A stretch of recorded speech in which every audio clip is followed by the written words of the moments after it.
Testing, testing. Test, test, test. Test, test, testing, testing. All right. All right. Are we live? Hold on. Here we go. Mic check, mic check. Are we live? He said, "What the fuck is a quiz Dring?"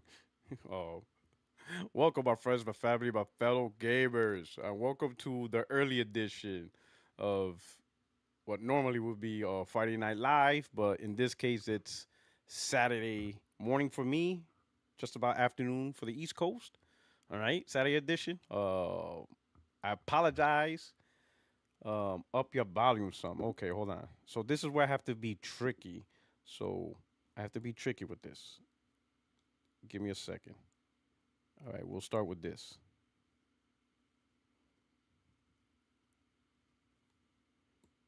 How about now? Got to be tricky with this. This computer's sensitive. It is weird that when I go on live, I have to up.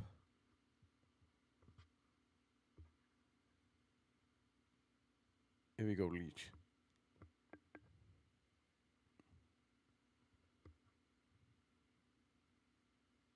All right. Is that better for the audience? A little bit better?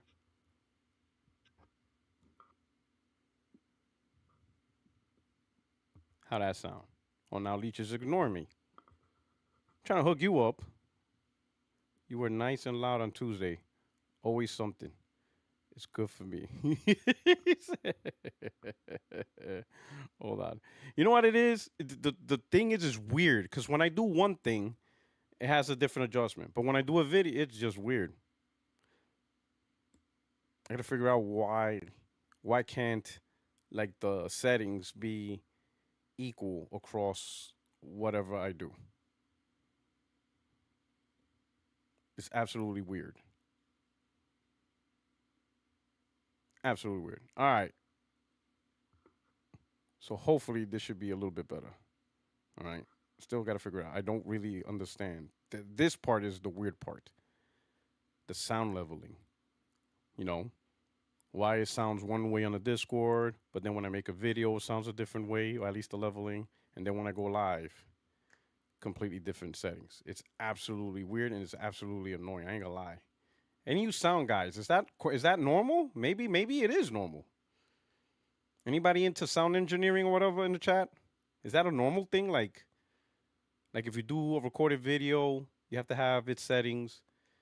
You talk on a Discord or like a let's say a Teams meeting or a Zoom meeting. You have to have a different sound settings. You go live on YouTube or maybe Twitch. That has its own sound settings. Maybe that's normal. I'm not a sound engineer or production engineer. Anybody familiar with that? Is that like a normal thing? Is that something I have to just deal with and accept?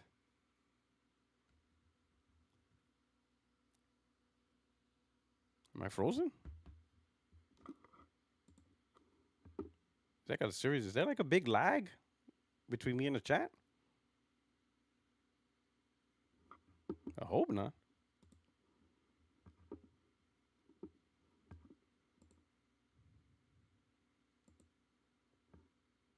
Chat, are we good?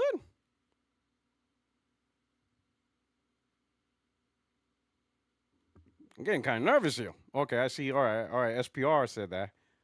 No lag on them. Oh, whew, y'all got me nervous. I'm like, wait a minute.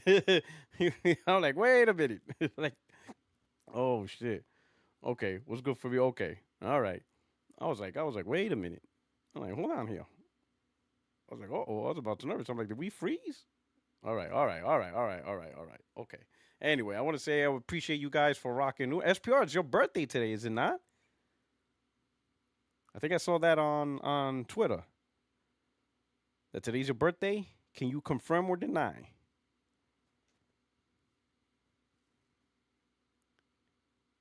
Happy birthday, brother. Many blessings to you, man. You know what I'm saying? I hope you enjoy your birthday weekend. I don't know, man. Hopefully good things coming your way. You know? I don't know the type of person you are in terms of celebrating birthday. You know, some of us, you know, we don't really like our birthday celebrated. We don't like a big deal. You know, sometimes it's just like, you know what? Just give me my gift, which is probably a game, and let me just chill. You know, maybe a dinner or something. Some people like the big spectacles. You know, head out to the club, ball out, pop them bottles. I don't know. What type are you? You ready? You popping bottles, dog? You gonna head out to the club? You gonna pop them bottles? You gonna have the bottle girls with the sparkles come bring your stuff? Is that what we doing? That's what we doing. SPR gonna have them bottle girls walk to your table. That's what I'm doing. You got that suit. You got that nice clean suit. The long gold chain. You know, you got your fronts ready.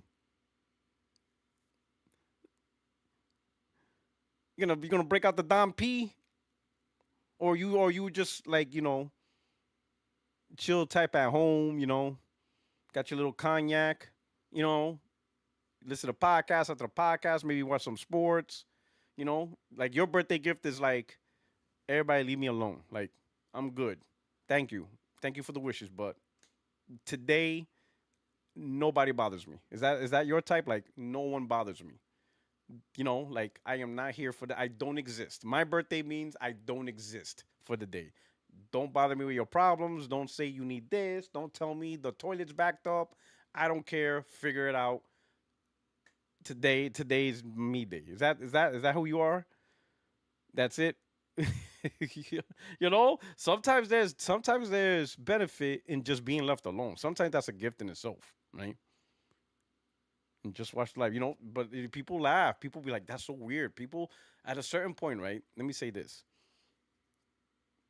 sometimes solitude and peace is its own gift. I ain't gonna lie.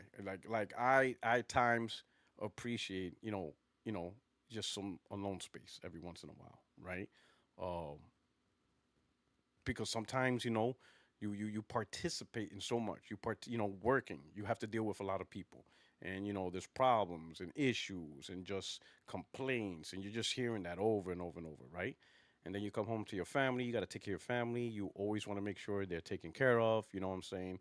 And do all that stuff. Then you hear your families outside of your circle. Your brothers, whatever. Friends. Like you hear a lot, and then you hear also good stuff. You hear a lot of good stuff, right? So you see, you just there's just a lot of information, just a lot of stuff, but it could be overwhelming, right? You got things you got to think about, job, taking care of your families, friends, issues. You have so much information that your brain is always trying to like just deal with it, trying to sift through it and stuff like that, right? And then sometimes you just need a pause. Sometimes you just need a pause where you're no longer thinking. You're just like your brain is like, all right, shut it down, wind down. We don't need to think about this for a couple of hours or a day. Just wind down, relax, and just chill. Just chill. Like don't worry about it. You could think about it tomorrow. Tomorrow you could bring it up. Tomorrow you can actually talk about it. You could re-engage and restart. But for today, the world's not on fire. Just don't think about nothing. Just sometimes just don't think about it. Pretty simple. And that's sometimes in his own gift. Sometimes that's his own gift because we don't get enough of that. Because, you know, especially how you create your life or the things you do, you could be really busy. You could be really busy by the way you establish your life. You could be really busy. Like you could be like from the moment you wake up, everything is on like boom. It's almost like people waiting for you to wake up, and then you go in. You brush your teeth, you do your morning hygiene stuff, you eat your breakfast, and then boom, the phone calls come in. Right, the things got to happen in jobs. Something happens, something didn't happen. Somebody has questions, whatever. While you're doing that, maybe a family member calls, or your friend calls, or your wife calls, be like, "Hey, this happened in the house," or "Hey, don't forget about this," and you're like, "Oh man, I got that too." Right, and then you might have your own personal goals because you could do that to yourself too. Right, I gotta do this. I gotta accomplish that. Hey, I'm going through school while I'm working, or I'm going through a certification, or I gotta fix the yard, or fix the garage, or start this project in the house, do a backsplash. You got all these stuff, right? And then you got other stuff that may not be important, but it's kind of like important to you.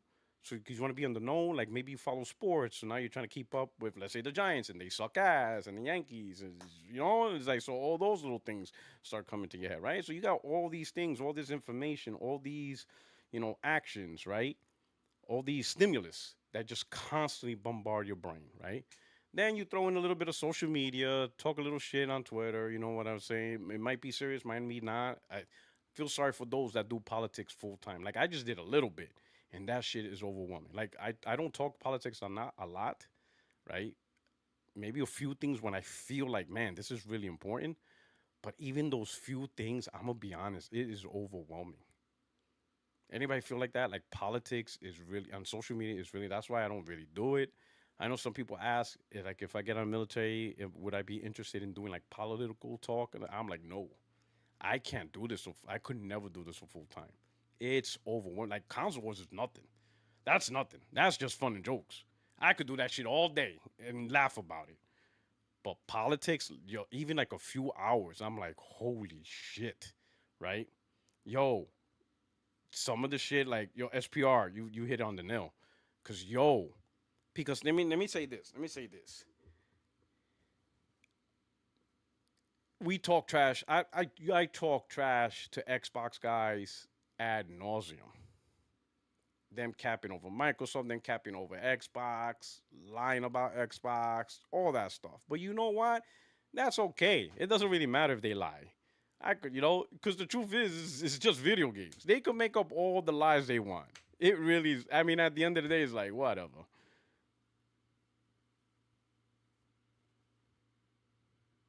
You know, make up all the lies about PlayStation. Oh, PS5 Pro scam. Oh my God, you think it's whatever? Just join in the fuckery. But in the end, all right, whatever. You understand what I'm saying? You think PlayStation's a scam? PlayStation going full third party, not going full third party. Xbox going full third party. Everybody collide, manipulate. What you call it? Not use data, ignore data, all that stuff. In the end, it doesn't really matter. It doesn't really hurt anything, right?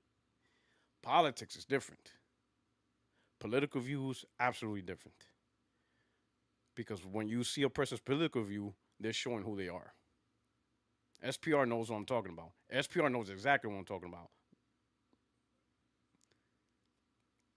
You get to see people. Political views, right? Everybody has a right to it. Everybody has a right to their political view. Absolutely. Right? But that doesn't mean it doesn't show who you are or give an idea of who you are. It is what it is. It is what it is. You know what I'm saying? What type of person you are, how do you feel, whatever. You listen, you could be an idiot in video game. Who cares? Okay, so you don't know much about video games. You don't know much about what's going on.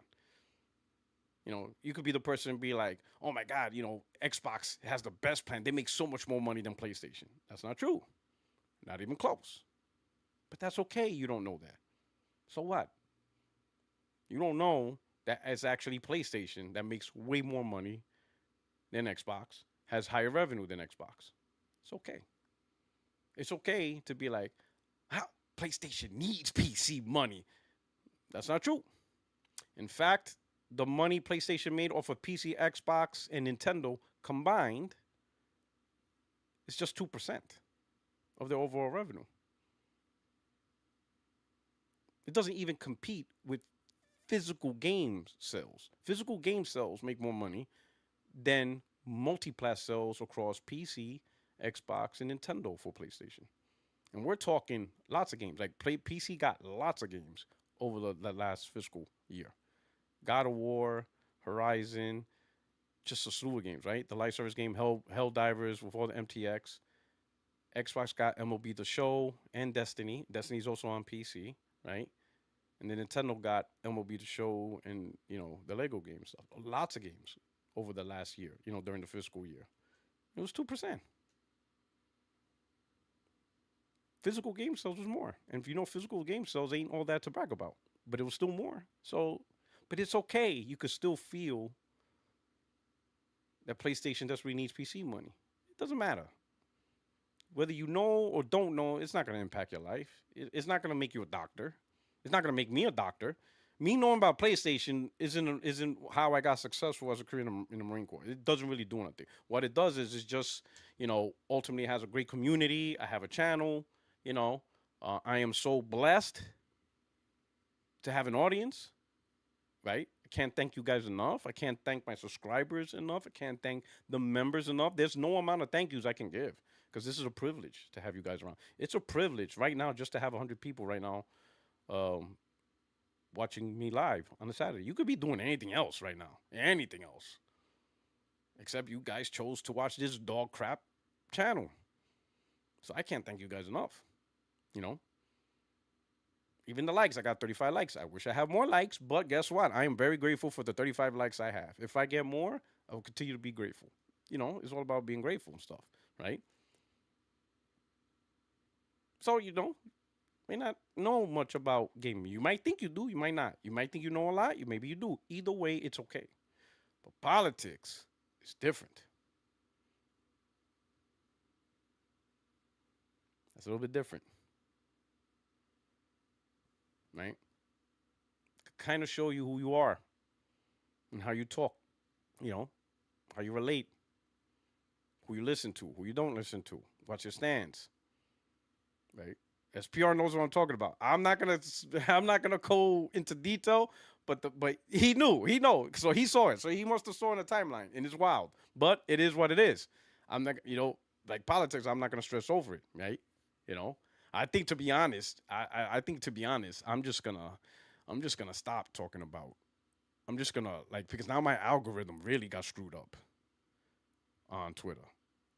And I didn't, what's crazy? It really got screwed up on Twitter. So now I gotta refix the algorithm, and I think I'm just gonna completely stay away, like completely stay away. Because even if I don't talk about it, there's things that I just hit the like, you know what I'm saying? But I'm gonna even stop doing that when it comes to politics, because it's just not worth it for social media. It's worth it to pay attention to read about it, and then make a decision on who you want to vote for. Who you want to support, platform you want to support and vote for. But as far as interacting on social media, yeah, I think I'm done with that. I think I'm just gonna leave. I'm just think I'll see it, but I'm not gonna hit the like or even talk about it. I'm just gonna let it be, because it is a lot. It does. It does a lot. I don't know how people could absorb the energy. Like in my opinion, you must not give a damn about people in society to really drive through on that politics. It's crazy. It is. It is.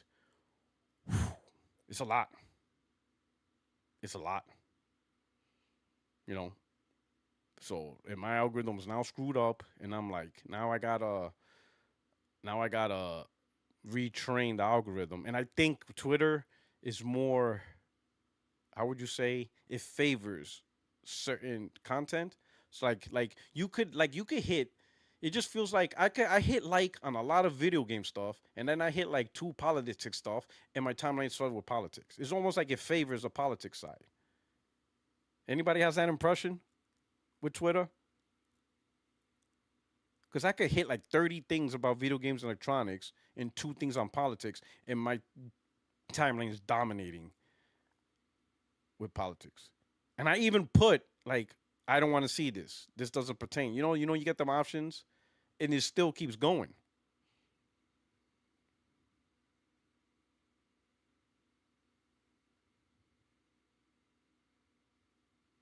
Does anybody feel that way? Like it favors political discussion, like a lot, like any little thing, and then it just floods you. Oh, I think I promised. I think I showed it demands, but remember I told you a while ago. Me and my wife were kind of like coffee cup collectors. It just became a thing because we both love coffee, and every place we go, we see coffee things, and we just buy it. Well, this is, I promised y'all, the Freddy Krueger one. This is the Freddy Krueger coffee cup.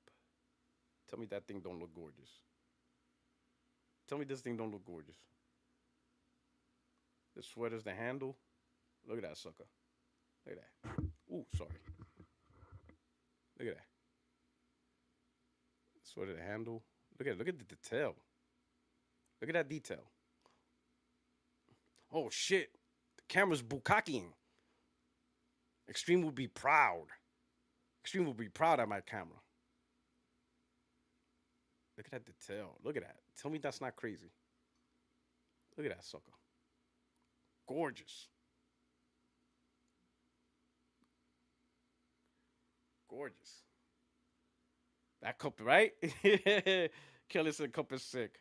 That's weird as hell. It's So the last time, I don't know if you're there, I showed the Jason Voorhees, the Friday the 13th cup. And then that's how the conversation started. And then I said, I'll show you the next cup, which is Freddy Krueger.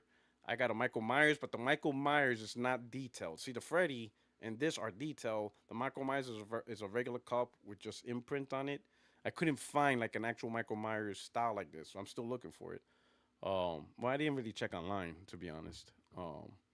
And then my wife has the Tweety Bird one. That's crazy. In fact, I'm gonna do that one next. The Tweety Bird. It's the next solo disagreement day. If do it in the morning, will be Tweety Bird. It's a nice Tweety Bird. With detail like this. My wife likes Tweety Bird. It's pretty cool. And I have Batmans. I have a lot of cups. It's pretty cool.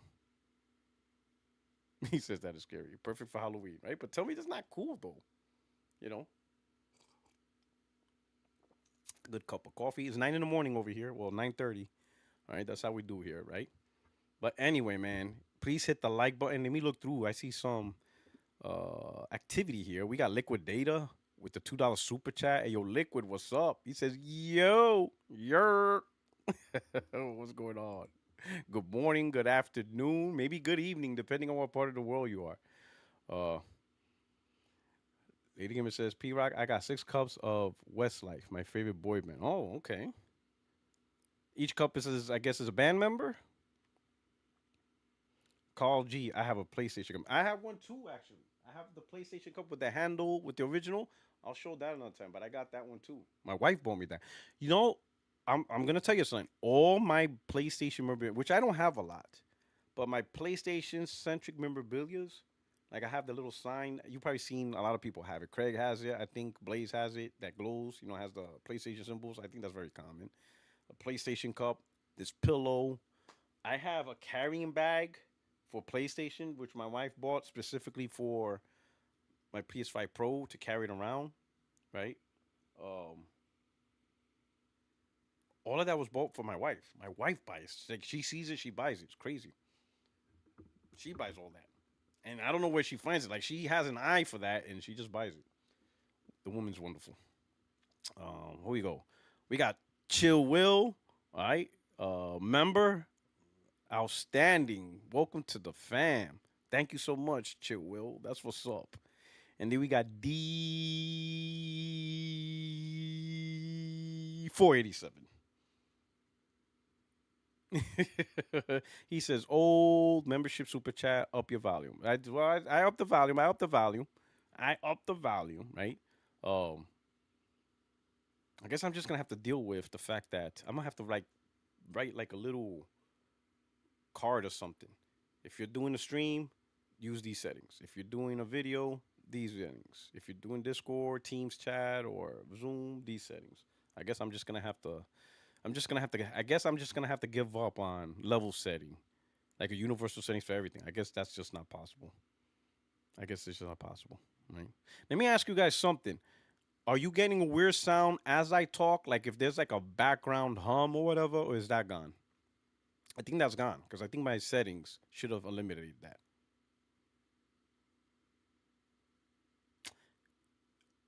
So there's no background, right? So that's gone. Okay, that's good. Um, Last week, you know how apparently my voice cuts in and out. Excellent, excellent. I love seeing the response from the chat. You know how last week my voice cuts cut in and out? Well, somebody put that I might have like my background filter too high, right? So when I stop talking, the background filter enables really to make sure that it's not catching background noise. But then when I say my next sentence, it blocks everything. So it might be the filter might be too strong, right? So that's So I'm trying to lighten the filter up uh,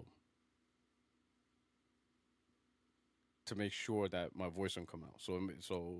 I talked to somebody about that, and they're saying that it's most likely not a mic problem; it's your filter settings, and it's too strong. You may have to like balance it out and lower it. I'm like, all right. So I did that. So hopefully we'll see that pays off. Chill Will out here with the super chat says, "Good morning, everyone. Hit the like button." I think Will, Chill Will, you. I think you West Coast also. I think he's West Coast also. So it's morning for him too. And we got a new member, Ant. That is what's up. Everybody give Ant a good welcome. Thank you so much, Ant, for rocking out. I really appreciate it. And then Donnell Brown, the Clippers fan, sent out a gift membership. So one of you's received a gift membership. You know, give Donnell Brown a shout out, man. You know, show some love, show some appreciation. Right? Really appreciate it. That's what's up. Okay. Call G. I'm London, not Coast. Oh man, he's out there, London. He's out there with uh what's his name?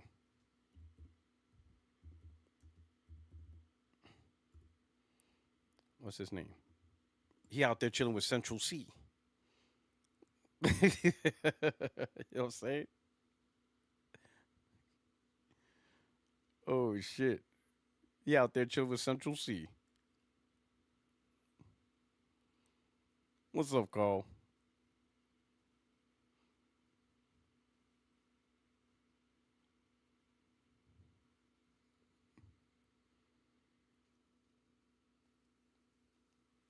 You know, he out there with the UK drill music.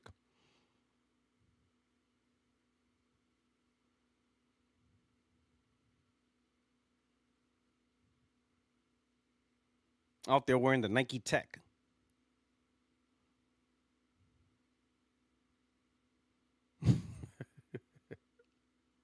Yo, I don't know if you're into a couple of months ago. I ain't gonna say maybe like a year ago. So if nobody knows who Central C is, he's a rapper, UK rapper. He's really good, right? But I think in an interview, he said he put the Nike Tech outfits on the map, and that I ain't gonna lie, that got a lot of New York cats upset. They're like, "Whoa, wait a minute, yo!" A lot of New York cats was rocking the Tech. Now, I understand both sides of the argument. Let me do a little bit off topic. All right, the reason why I can understand why Central C and people from London feel that y'all rock, y'all put the Nike Tech Souk on the map. And technically, you're kind of right. I kind of agree. But I also understand why New York feels like, nah, we got this. I understand both sides of the argument, but I will give the edge to UK as a New York, and I'm going to tell you why. New York wore it first. We were rocking Nike Tech first. The problem is, it's only a fall or like how you go from winter to spring, that little period where it's still real cold, but it's not exactly winter, but you're not exactly at spring yet for us. Those are the times we wear Nike Tech because it's a full suit, right? You're not wearing Nike Tech in the summer in New York.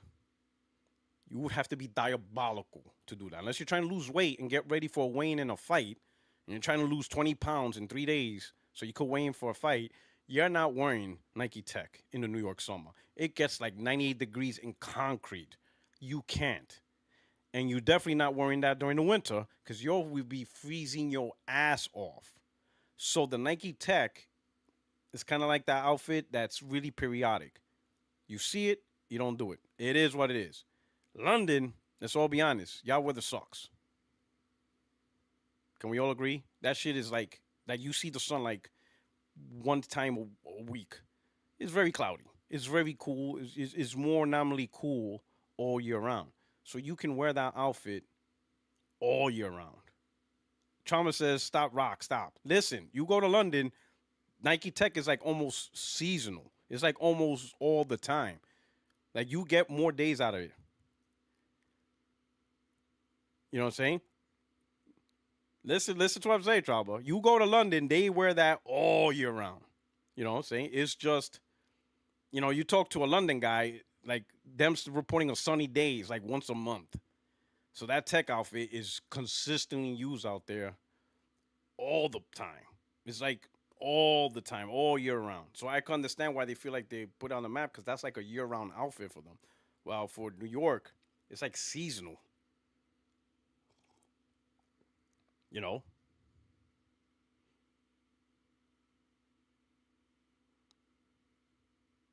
well, I know Nike's invented the United States, but that's not what he's saying. What Central C is saying, who put it on the map? You could have something invented in one place, but another place made it more common. Okay, so he didn't say Nike Tech was invented in UK. That's not what he's saying at all. That's not what he's saying at all. What he's saying is they put on a map, and most people notice UK was watching rocking the tech. They wear it all the time, all year round, versus like the 1 month that we wear it. So I can understand the argument. I can absolutely understand the argument. My man said, "We put that shit on the map."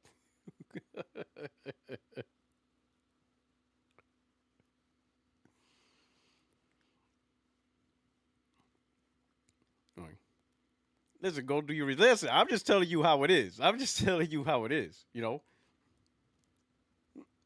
I'm just telling you a point to think about. I'm just letting you know.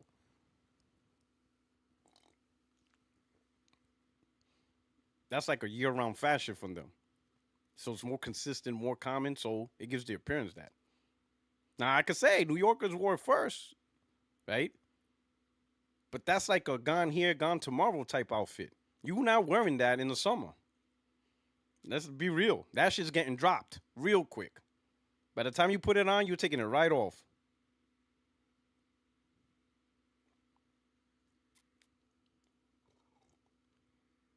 You know who we got? Um, the brain. I got thoughts on politics and associates. Hmm. The question is, brain, is it worth mentioning it online? I don't think it's worth talking about it online. To be honest, I don't think it's worth it. You can, you know what I'm saying? I don't think it's worth it.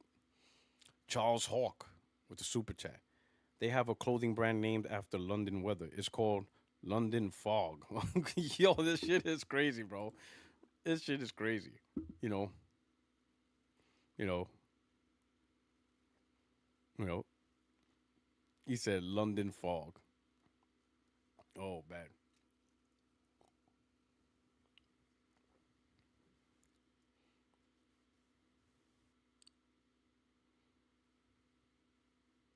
Oh.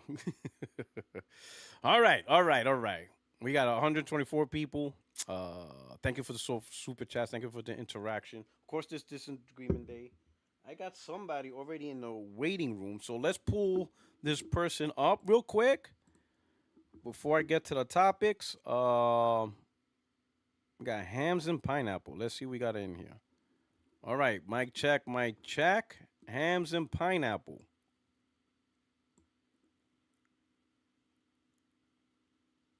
Is that a dog in a ballerina outfit?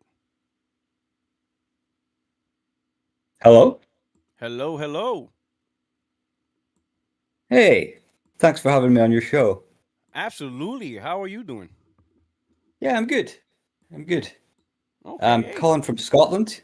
Scott, nice. How's everything over there? Yeah. Yeah, Hey. fine, normal. Okay. Wait a minute. I don't want to confuse it. No, McGregor was doing Ireland, right? The whole he's trying to be president or some shit. That was Ireland. McGregor. McGregor, yeah, Conor McGregor, the MMA guy. I think that was Ireland. Oh, I'm I sorry. don't That was I Ireland. I'm don't sorry. follow That's any of that. yeah. That's Ireland. That's their problem. What's going on? So how's everything, man? How's everything in Scotland? Yeah, yeah, good, good. Yeah, I've been watching your channel for about 2 years. Since Really? yeah, since I started watching it during ABK, during the ABK Oh my stuff. god. You That made a that was video making fun of Jazz Corden. just be like I wish I could remember which video was that because I probably did a couple of them. Yeah, So what's going on? So I really first I want to say I appreciate you. I mean, it's no, thanks. it's nothing to say to hear a person that's been watching my content for 2 years. That's incredible. So I want to say firsthand, I really appreciate you. I really appreciate, and I'm glad that I was able to entertain you for so long. Thanks. Thanks. Okay, so what brings you Yeah, here my today? name's. Oh, Oh what's your yeah. name, So please? what? No, Glenn. Glenn. Nice to meet you, Glenn. Yeah. So so you think Chris Dring is damage controlling Xbox's failure? I don't. I ain't gonna say damage control. Well, yeah, I put it on the title, but there's like a little. I don't. How can I put this? And I'm going to talk about this, so that way I could pull up his article and we could read it. But every time he mentions it, right, he always brings a perspective as the console industry, right? Which you could start out the combo, you could start out any combo with, okay, this big thing is happening, and then you'll be like, okay, now that we got that away, now let's look at to the why. Why is this happening? Who's the contributor? What is the major root factor of this problem? And who are the players in the game, right? He always tries to align things on equal footing instead of saying, whatever. For example, he says, oh, PlayStation 5 is 2 million behind PlayStation 4, which is a true statement. But is that the same as Xbox literally being 15 million, 17 million behind when they were already on the downward trend the generation prior? Because the Xbox One was down from the 360, and now the Xbox Series X is even further down. So you see what I'm saying? So the two is nowhere near the same, but he gives this presentation like, no, they're both down. Which, if you just take that phrase at face value, okay, technically, yeah, they're both down, right?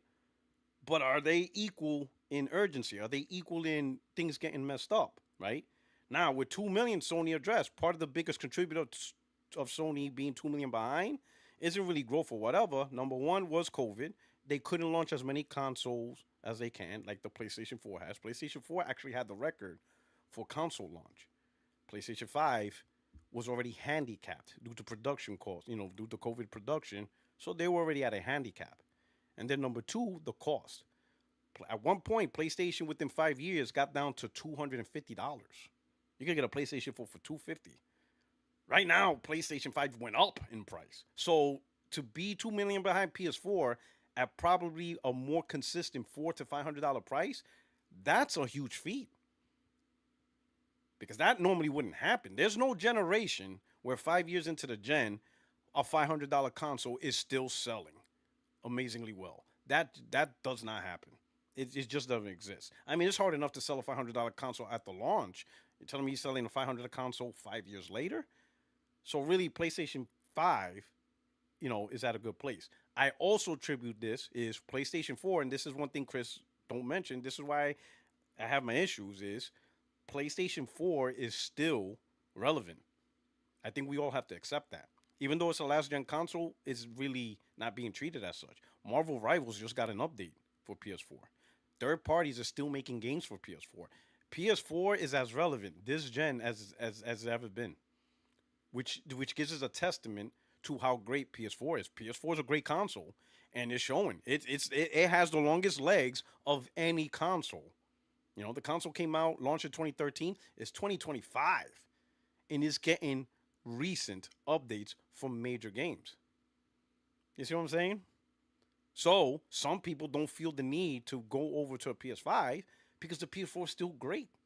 It's not out, it's phasing out more and more, obviously, right?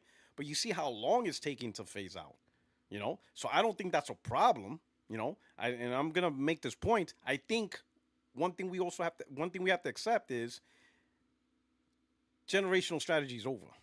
And I don't think Chris Dring accepted that. Because what he's doing is he's comparing this generation with last generation, which traditionally would. That usually would be a metric, right?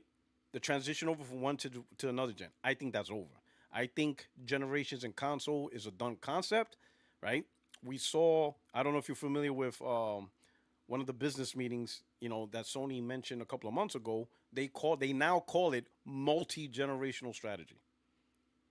So put it this way: PlayStation 6 comes out, PlayStation 5 is still in the game. They're not getting rid of it. And I don't think they're going to put in the energy of trying to force PlayStation 5 gamers to try to buy a PlayStation 6. I think they're just going to be like, release the games. When they're ready to move on, they'll move on.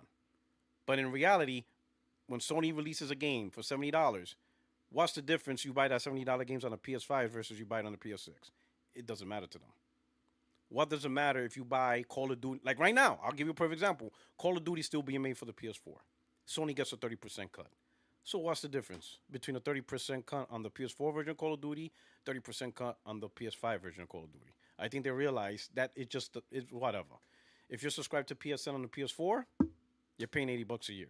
If you subscribe to PSN on PS5, $80 a year. If you subscribe to PSN on a PlayStation 6, $80 a year. $80 is $80 a year.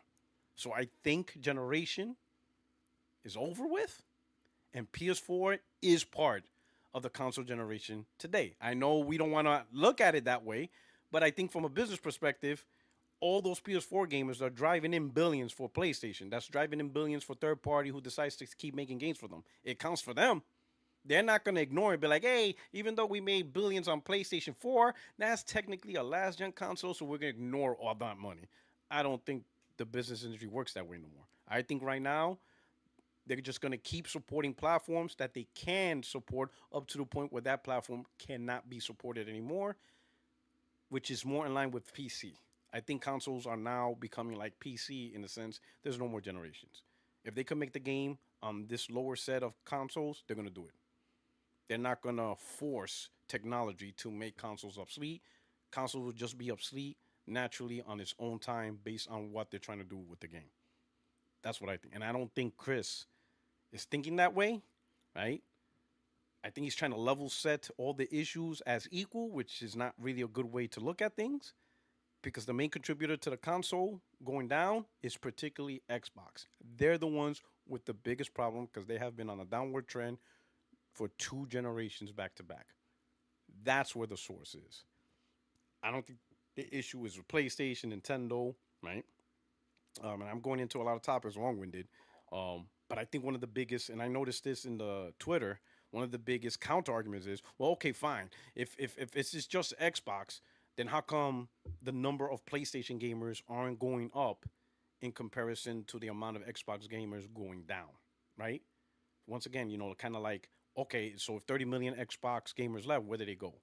And then so in the chat, and I'll go deeper into that. I tell them just because a person didn't buy an Xbox doesn't mean it automatically translates into a new, let's say, PlayStation 5 sales. Because a good scenario is think of the people who owned an Xbox and a PlayStation 4.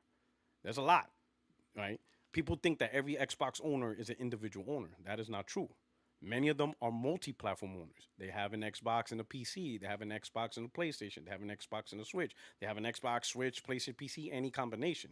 Now in the new generation, they're like, wait a minute. I got a PS4 and Xbox One, but this gen, Xbox games are going to PlayStation. So you know what? I'm just going to stick with PlayStation this gen. I don't really need to buy an Xbox. So they dropped the Xbox, but they continued buying the PS5. Them dropping the Xbox doesn't mean, okay, now I got to buy another PS5 so I can own 2. No. All they did was they just dropped the redundant product. PC gamers, if any audience did that, it's the PC gamers. They definitely did that more than anybody else. Because the PC gamers had Xboxes, because Xbox had exclusives that were not on PC. You couldn't play Halo 5 on PC. You couldn't play a lot of the games that Xbox had on PC. It just wasn't possible. So PC gamers who enjoyed Xbox games bought an Xbox. Once Microsoft said day and date on PC, Game Pass, all that stuff, PC gamers are like, so why do I need to buy an Xbox? I get everything on my PC. So they just simply dropped an Xbox. That doesn't necessarily mean they had to buy another PC or whatever. They were already on it. They just simply dropped the redundant product. So a lot of those issues is people dropped redundancy, which is a Microsoft issue. That doesn't necessarily mean it needs to translate to another device because they already had that device. They just dropped the redundancy. Does that make sense? Yeah, yeah. I think I agree with everything you said. I was gonna make the argument that like if the 14 million less are just Xbox people not buying Xboxes, then what are they doing instead? But you answered that argument. Yes, yes, Uh, and because yeah, remember, he's trying to treat every Xbox owner as a unique owner. That's no. That's that. People got to stop aligning console with people. We got to align the consoles with value, right? Because again, people bought Xboxes, but that doesn't mean that's the only thing they had. They also had PlayStations, they also had PCs, they had Nintendo Switches. What ended up happening is people saw no longer saw value in buying an Xbox because it became the redundant product, right? That doesn't necessarily mean that value got replaced because that user probably already had another console, another device. What they did was they just simply dropped the redundant product because it didn't have value, and what the value was exclusive games. All those games now are on another product which they already buy, so they just consolidated into just that one device or whatever. Does that make sense? So yeah.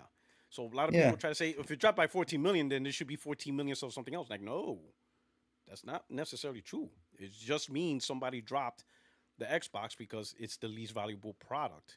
And that's a problem for the industry. Microsoft, the problem in the industry is Microsoft has a product that no longer has value among a lot of people. That's a problem. And that's what's hurting the gaming industry or the console industry, right? So now it's really PlayStation, Nintendo to make up the value that Xbox had. And that's only for certain people, right? Because some people, they already have PlayStation and Nintendo Switches. So Nintendo and PlayStation are really fine. But Microsoft did, you know, make a product that was part of the console industry, but it just doesn't have as much value as it used to have, primarily because of lack of exclusive games.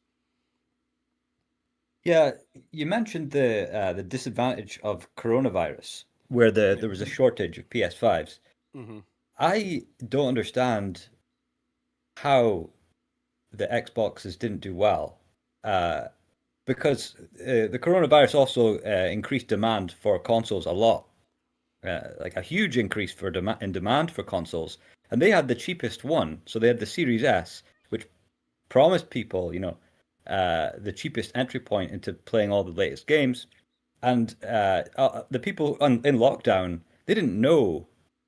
I don't think they could just obviously differentiate between Microsoft's claims and reality. So I just don't understand why they didn't have a huge surge of sales. Oh, At least, I could give you maybe, and this is my viewpoint. Um, you, so consoles kind of rely on what's the best term? Momentum. You know, momentum doesn't start all over, if you know what I mean, right? Before the Series and PS5 consoles launched, PlayStation developed over 7 years. They brought back their momentum from the PS3, and PS4 became like the it console again. Like everybody, like when you thought of console gaming, it became PS4 once again, right? Xbox One really hurt their brand. They hurt their brand bad. A lot of gamers just didn't like. Even in UK, in the UK, 360 was a hit.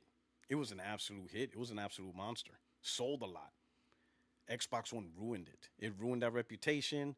PS4 gained back the mind share all around the world, with the PlayStation exclusives, and then Microsoft just doing a bad strategy to try to gain back their ground, right?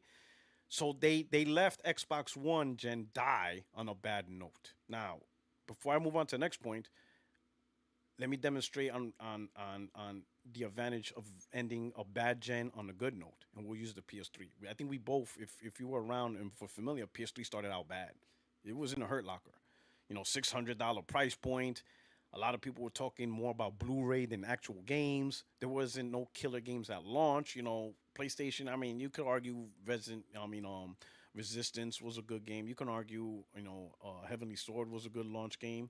But when you compare that to Xbox that had Gears of War, Mass Effect, Halo 3, it's like not even close, right? When PlayStation really got its really, really big hit with Metal Gear Solid 3, and like 2 years later, then it started gaining momentum. But anyway, it took a while for Sony to act and be like, hey, we got to fix this. And they did. but they did it that gen. They did it during the gen that was messed up. So they ended the PS3 gen on such a high note. I mean, you got The Last of Us, Infamous, Demon Souls, which started the whole Souls craze, right? You know, some great Japanese games that started coming out, Valkyria Chronicles and stuff. PlayStation did a fantastic job of finishing that gen. Uncharted 4, God of War 3, like the list goes on. PlayStation ended off the note to gamers with mindshare of, man, PlayStation got great exclusives, got great titles, got great games. Man, that's how they finish off. So they took that momentum and passed it off to the PS4. It was fortunate for Sony, but unfortunate for Xbox on how Xbox One launched with the whole DRM and stuff like that. Some of the performance on games and multipass, whatever. They lost the exclusive deal, for map packs or Call of Duty. It was just issue after issue after issue. Meanwhile, PlayStation was just amplifying their ground, and then the games was just even bigger than life. Horizon took off. They got the Spider-Man deal. God of War Reimagined, and that just blew everybody's socks off. Then Ghost of Tsushima, and everybody's like, holy cow, like this is just insane. PlayStation is just insane. While Xbox is like, what are you doing? Then they launch their new next generation consoles, right? And right off the bat, PlayStation's talking about games, right? Miles Morales, like the biggest game of the launch. What was Xbox big game at launch? Can you remember? What was their biggest game at No. launch? Exactly. Exactly. Now you know why it didn't sell. You can't like what's there to buy? Like what remember, if you remember correctly, if you could remember 2020, you know what they tried to sell Xbox with? That they can make Xbox One games run better and look better. That was the selling point. That was their main selling point. Think about that. Think about how bad of a strategy. If Xbox One games couldn't even help sell Xbox One, what made them think Xbox One games going to help them sell the next generation console? It couldn't even do for the console the games were made for. It's going to help sell the next generation console? No. So Sony launched with Spider-Man. I mean, that right there is endgame. You don't have to say anything else. It launched with Miles Morales. Wrap it up. Like, just wrap it up. Like, it's done. It's over. PlayStation, Spider-Man. What you got, Xbox? You could play Rise at 120 frames. Like what? So there you go. That's the reason why Xbox didn't Yeah. sell well. Did like how are you gonna sell it? What games? What games are you trying to sell us with? And they didn't have it. Their big game was Halo. It was supposed to be Halo Infinite, but you saw how that turned out. I don't know if you were around in 2020 and you saw like the official reveal. That's when the whole meme with Craig came out. Bad. When they make a meme out of your characters, you're in a bad place. You're already launching. Yeah, you're launching in a bad place. Yeah. All right. Good points. Hey, that's what I'm here for. Yeah. Yeah. But I'm gonna be fair. When I deep dive into the conversation, I'm gonna pull up his article and we're gonna read it together. So that way, 100%. I mean, if you've been around 2 years, I don't like to just quote. If I could show the whole article and read the whole thing, I will. But you're gonna see, like, okay, he is bringing up Xbox. He does, but he brings up everything. Yeah. But you're gonna read it as, but he's treating it as it's all equal in severity. It's kind of like, if you have issues in a house, right? And your toilet is clogged, but the kitchen's on fire. Are they both issues in your house? Yes. Your house has an issue. But I'm pretty sure the kitchen's the bigger issue. Right? Yeah. Like you don't give a damn. If somebody goes, "Oh, but I need to take a shit," then shit on yourself. The goddamn kitchen's on fire. Like, what is wrong with you? Like, it's not the same. We're not gonna treat these things the same. We got to deal with the kitchen. That is the problem. The toilet, we could figure that out later. Poop on yourself. Go outside in the yard. I don't know what to tell you. I gotta put this fire out. But Chris Dring is like, no, no, no, it doesn't matter. You have an issue in the house. It still doesn't change the fact that there's an issue in the house. And at that point, you got to look at Chris like, come on now. Like, yes, you are right, Chris. Technically, he is making a factual statement. Your house has an issue. But you're out your mind if you don't think and understand and talk more about the fire in the kitchen. Address the fire. That is the source of the problem. We have to address that. The toilet getting clogged is nothing. That's not a big issue. Is it an issue? Sure. But why are we focusing on that? the kitchen's burning down, and Chris Dring doesn't want to go there. He just wants to stay at the like the bird's eye level. There's an issue with the house. That's it. That's truth. I'm reporting truth. That's how it is. I don't know why you guys are mad at me just saying that there's an issue with the house. And we're like, okay. I don't understand Yeah, why I don't understand why he doesn't want to deep dive, but he just keeps it at the bird's eye view level. yeah. So, like Xbox sympathizers, and I am one of them, but the the the diehard, well, not the diehard fans, but like the influencers like to say it's the whole industry is changing. So whenever something Xbox does some change that is unpopular, they say, "Oh, well, it's the whole industry is going this direction." Yeah, and And even then, you so have to be like, come on. Like every single time Xbox does something, is the entire industry doing that. Like at a certain point, people just got to accept, no, maybe it's just Xbox. And that's okay. Like Xbox decision doesn't have to be industry shaking decisions. It could just be what they think is best for them and just leave it there. yeah, yeah. So Xbox doesn't care about console anymore. Mm-hmm. So they just as happy if you play on PC instead, Mm-hmm. right?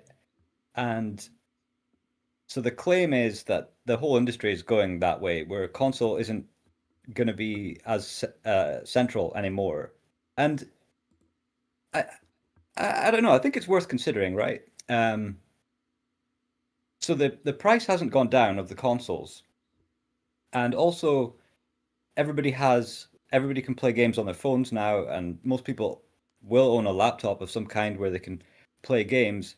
That wasn't the case when like the PS2 came out. Okay. Uh, so the PlayStation was like an entry point. If you were interested in games, it was like the obvious choice. Like you had to get the PS2. Whereas now, for like $500, if you're interested in games, there's a lot other options. Uh, Mm-hmm. and if the PS5 was like coming down in price, then say like $300, $250, then like kids who are interested in games would be looking at the PS5 and seeing it as an option that'd be easy to obtain. Okay. But because the price is staying so high, well, this is an argument that Chris Dring makes. Okay. Uh, so the price is staying high is going to lead to a situation where, yeah, the console's not as central anymore.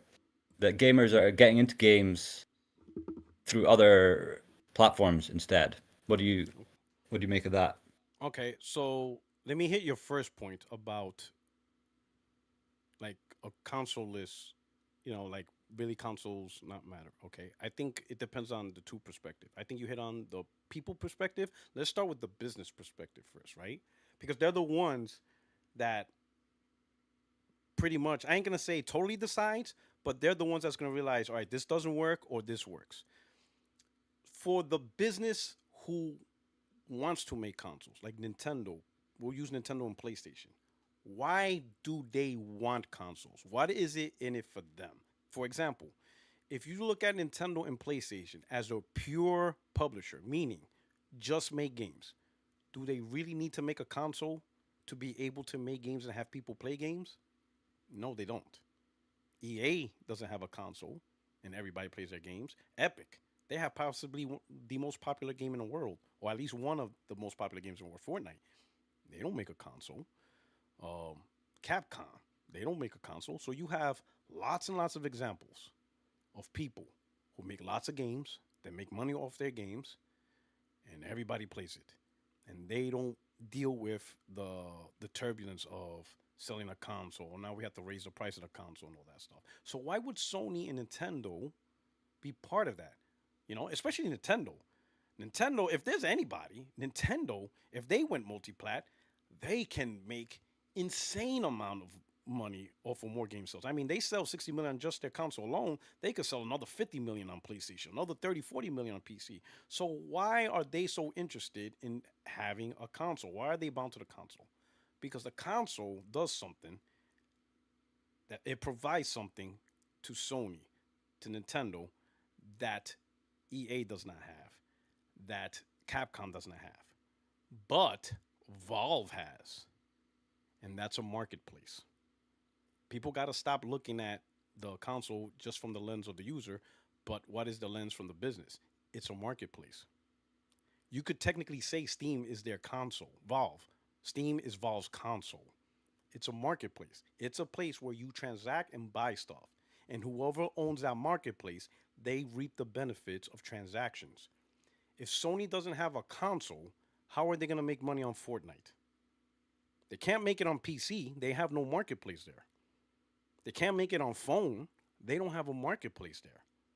How many billions will Sony lose from Fortnite money, from Football Club, from Madden Football? How would Sony make a 30% cut off of Grand Theft Auto 6 if they didn't have a console? Sony's true moneymaker is the marketplace PlayStation establishes. They get money from all the third party money transactions on these free to plays, all the game sales, peripheral sales, subscription services. That's where the money is. That is where the true money is. Their first party games will never, ever come even close to the amount of money they make as a market store provider. And that's the strength of the console. Sony and Nintendo are creating a marketplace. Their games is just the tip of the iceberg, right? Some do it better than others. Nintendo does it better. But make no mistake, while Nintendo first party completely dominates, the top of the charts, people are still buying third party games on Nintendo. They're still subscribed to Nintendo services, money transactions. People play Fortnite on Nintendo Switch, spend money transactions. So it's that marketplace that they have established. That is the strength of the console for the company that decides to do it. They want that marketplace. And right now, the strongest arm of the marketplace is what you can call it, is PlayStation. That's where most of the third parties are bought, right? If you're talking about a game that plays Fortnite in the console market, which console you think has the majority of of um, Fortnite players? It's PlayStation. How about Football Club? Where do you think most of the players are at? It's on PlayStation. You know, and Sony reaps the benefit of that more than their own first party, right? Now, let me show you something about Christian. First, let's talk about your point. The younger audience is not buying consoles because it's more expensive. Let's unpack that situation. Let's unpack 11, 12, 13, 14, 15 year olds. Are they really worrying about money? The answer is no, because they're not the purchasing power of consoles. If a 14-year-old, 13-year-old, or 12-year-old got a console, who is actually the purchase buyer of that console? It's the parent. The parent is the one buying the console, right? The kids, they're just interested in what the product is, right? So the real question is, are kids telling their parents, I don't want a console, I want a PC? No, I'm good on my phone. That's the real answer. That's the real question. Are the young because they don't have purchasing power. 12-year-olds are right. They don't have $500, but they don't have $300 either. The people with the $300, the 400, 500, euro, whatever, pounds, whatever is the monetary currency of your region, it's the parents or the godparent or the uncles. It's an adult. An adult is the one buying it for them. Now, a recent survey was done on, generation. This was done by Electronic Software Association, and they show a breakdown. I'm gonna put it on the screen so you can see of percentages of people within the generations on what platform they play on. Right now, of course, you can see mobile has a huge footprint across all generations. And what I mean by generations, the boomers, Gen X, millennials, Gen Z, Gen Alpha, right? But the reason why it's so high is because phones are so accessible, even when they're like $2,000. Primarily because you can do more than games on a phone, right? Social media, movies, videos, pictures. So all those elements that a phone brings help gaming in a mobile phone, right? If mobile phones was a pure gaming device that did nothing else, I don't think we would have these numbers that high, right? So mobile gaming has the advantage of being on a device where people can FaceTime each other, you can do work, you have all access to social media of Instagram, Facebook, Snapchat, right? You could get your news. You got your apps that does fantasy, football league, American football, or the world football. You have all these things you can do on the phone, right? You can actually, fill out an application, renew your driver's license. But I bought my house, and 90% of the work I did was on the phone. You know, I could, get a loan out on the phone. Like there's so many things a phone does, and mobile gaming benefits on that because you already have the device, right? So I can understand why there's a high thing. But now let's look at the more, these other devices, right? You got PC, which a lot of people have PC, but I think this is more PC gaming devices, right? And you can see how those numbers lay out, console and virtual reality, right? Now let's look at the orange bar, right? Because we're talking Gen Alpha in the conversation of young kids. So the young kids, the 13-year-olds, the 12-year-olds, 11-year-olds, 14-year-olds, those are Gen Alpha, right? And as you can see between PC and console, 69% of Gen Alpha is on console, while on PC they're 40%. So there is a huge audience on consoles, right? Now let's look at specifically just consoles across all gens. The biggest group right now in consoles is Gen Alpha, followed by Gen Z, and then millennials. What I'm shocked is it's actually Gen X and the boomers. They're the ones that are less of the audience of consoles. And they opted for mobile, which makes sense, right? Because like my aunts, more or less the people who are like 50 and above, 60, 70, a lot of them play on mobile more than console. So I understand the boomer, right? I'm a Gen X guy, right? So I'm kind of like, man, the Gen X population really dropped and adopted mobile. So I think it's really Gen Xers leaving the mobile space. But that doesn't mean the Gen X still doesn't buy the console for the Gen Alphas and the Gen Zers, right? So So based on this chart, the Gen Alpha and Gen Zers are all about the console. the Gen Xers are the ones making these analyses saying that everybody is going to PC. Maybe it's just them. Uh, Yes, there you go. It's like, listen, you need to self reflect in the mirror. It's you who's leaving, which is fine. But you're too old for this. I get it. You don't want to go online and then somebody's making fun of your mother and you're like 60 years old. You don't want to deal with that no more. I get it. I don't. That's why I don't really play online as much anymore. I'll be honest. I understand the culture of online gaming. I understand the culture of talking trash. I was all about it. I was a menace. I probably would get my account shut down today if I spoke like the way I spoke in my 20s. I just don't want to do that no more. I just don't have that competitive shit talking spirit. Like the moment I hear something, I just be like, I'm done. I'm really just tired. It is. I'm just at that stage. I just don't want to talk about somebody's mama anymore. I just don't care. So yeah. So the Gen X guys are the ones doing all these reports. Maybe it's just you. Maybe you are the one leaving. But Gen Alpha and Gen Z is all about the consoles.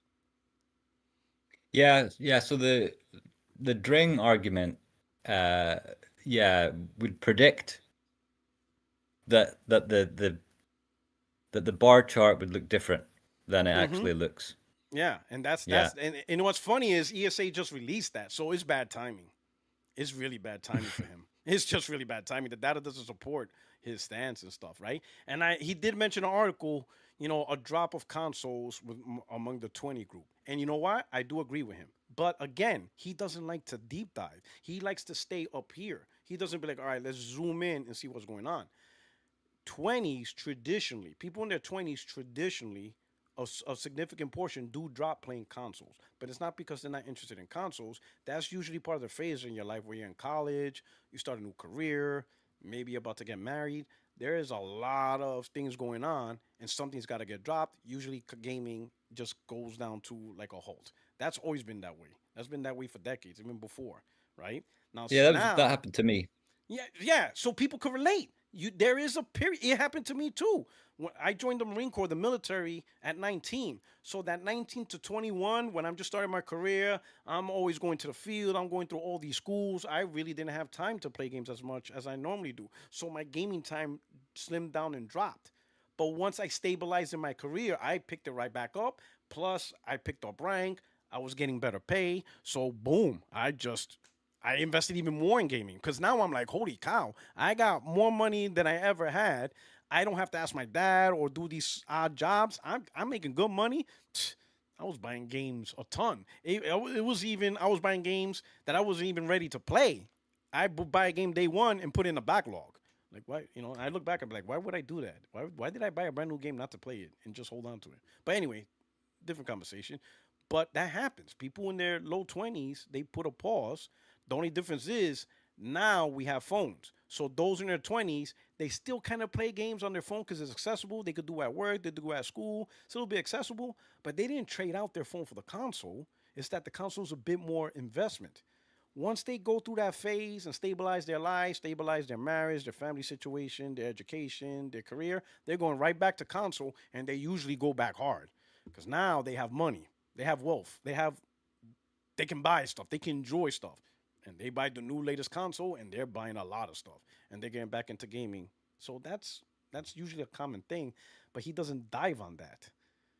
You see, so Yeah, that's yeah. my so that's my thing with Chris Dring. And then like you said, you could relate. You stopped gaming for a little Yeah, bit. That happens to a lot yeah. of So us. for me, like, yeah, I think when I was in school, I played PS2 a lot, loved it, and then I think I realized that I needed to do something, and I felt like the PlayStation, it was this escape, and it was allowing me to like not deal with my problems. So I think I cut it out. I was like, no, I can't do that shit for a while because I need to fix things like develop a career. But then once I achieved a sense of stability, then I went back even harder than before. Yeah, Yeah. So you establish your thing. You probably got a good career. Why wouldn't you enjoy it? Like you always love gaming, and now you have money. It's a yeah, terrible combination because it's like, oh my god, like you're looking around like, wait a minute, I can buy whatever I want.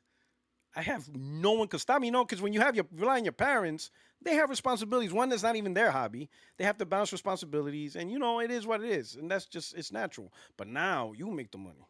You're the head of the household. You can buy whatever game you want when you want. It's beautiful, you know. And that usually happens. That happens to a lot of us. I think most gamers go through that phase. You have to stop, focus on establishing something, but once that something's established, you go back harder than ever because you kind of feel like you missed out. That's how I felt. Like, man, I really missed out, so I gotta catch up and make up. yeah. I got back into it in the pandemic. Mm. Uh, yeah, yeah. I think probably a lot of people did. Uh, Mm-hmm. everybody talks about how the people who got into gaming during the pandemic all just instantly left gaming Mm. as soon as the lockdowns finished. But I'm one exception to that. Mm-hmm. Yeah. Okay.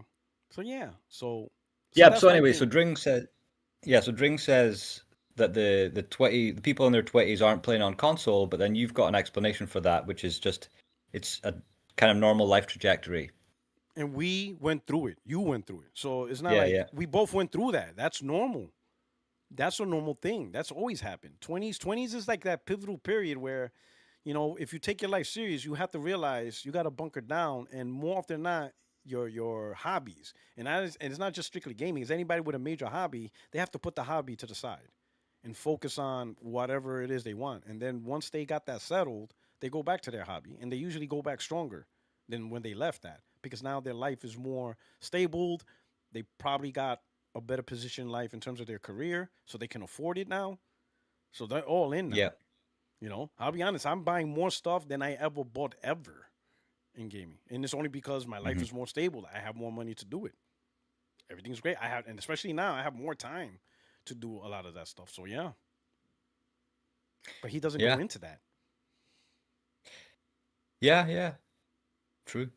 So I think he does Yeah. Yeah. right, but I think he could do better. But the question is, because these are just things off the top of my head, so I don't understand why he doesn't look into that. Like to him, he says like again, he says, "Oh yeah, there's people in their 20s not playing console," but then he doesn't stop and be like, "Why? What is the attributing factor? Let me research this. Let me look into that stuff. What are the causes?" He just makes an assumption. But look at the cause. Look at stuff. Is this normal? Has this been done before? Am I just repeating data that technically has been going around for a while? You know, I don't think he does that. The question is Mm. why? I don't know. I don't know why he doesn't do that. I don't know. Maybe he doesn't think that way. Maybe he has a different way of thinking. But this is why I ain't gonna use the word peer review, but that's why it's good to look at multiple sources, credible sources, right? You can say Chris Dring is a credible source to a certain point, right? I don't think he's malicious or anything, but like I said, I just showed you another credible source in association and how and what they're tracking, and now it's like, okay, this data conflicts with one another. So now we have to ask Chris Dring, okay, Chris, you say all this stuff. Where did you come up with this data? Because electronic association, software association doesn't agree with you. So what system did you use? What methodologies did you use to come up with this? Well, there's a lot of talk of people in their 20s, just not playing on consoles. Okay, you see talk, but did you ask them? Did you interview them? Did you make an assessment? Did you do your own survey? Why did you stop playing consoles when they're 20? What was the percentage breakdown? Like A, I'm no longer interested in console. B, not at the point in my life where I can put time into console. C, I moved to PC. Whatever. What did you do to contribute to that? And I don't think he did any of that. Yeah, yeah. So I watched his video. He's got like an hour long podcast. Mm-hmm. It's just like 20 minutes of the podcast. He's talking about this thing, and yeah, I think that his points are really plausible. But I tried to put some arguments from what he says, and you've Mm-hmm. come up with good counter arguments for all of them. So that's Mm-hmm. interesting. I think yeah, one thought is just that. So when I was growing up, like the PS2 was just the obvious best choice. It was like extremely good value for money. Um, and so when I decided to get a PS5 Pro, Mm-hmm. uh, I've just got this huge nostalgic, like I've just got this preference for PlayStation that's really strong, and it Mm-hmm. doesn't even feel rational. It's just I like their controller and their interface a lot.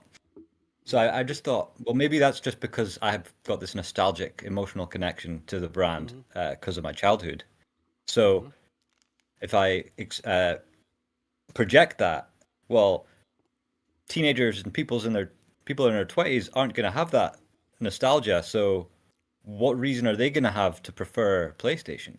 Mm-hmm. Uh, and then I could say, oh, well, there is no reason. So then they're going to prefer to play on their phone. Okay. So maybe that's the sort of thought process that Mm-hmm. Dring used. Probably not, but it could be. I don't think it's a robust thought process, but And also, I will say this: it's interesting that he says, just not gonna buy a console. I'll just play on phones. Here's the thing, and maybe we can deep dive, and maybe it's a little bit of anecdotal or maybe just personal opinion, but I get the sense for him that he treats phone gaming and console gaming the same, right? I don't think he looks at um, the nuances of that. While it's all gaming, again, he has a tendency to stay up here, the bird's eye view. He doesn't like swoop down and get into the dirt. He doesn't. I'll put it. He doesn't put boots on ground. He's not a boots on ground reporter. He's a bird's eye. He's the satellite guy. He just looks at the topographical view.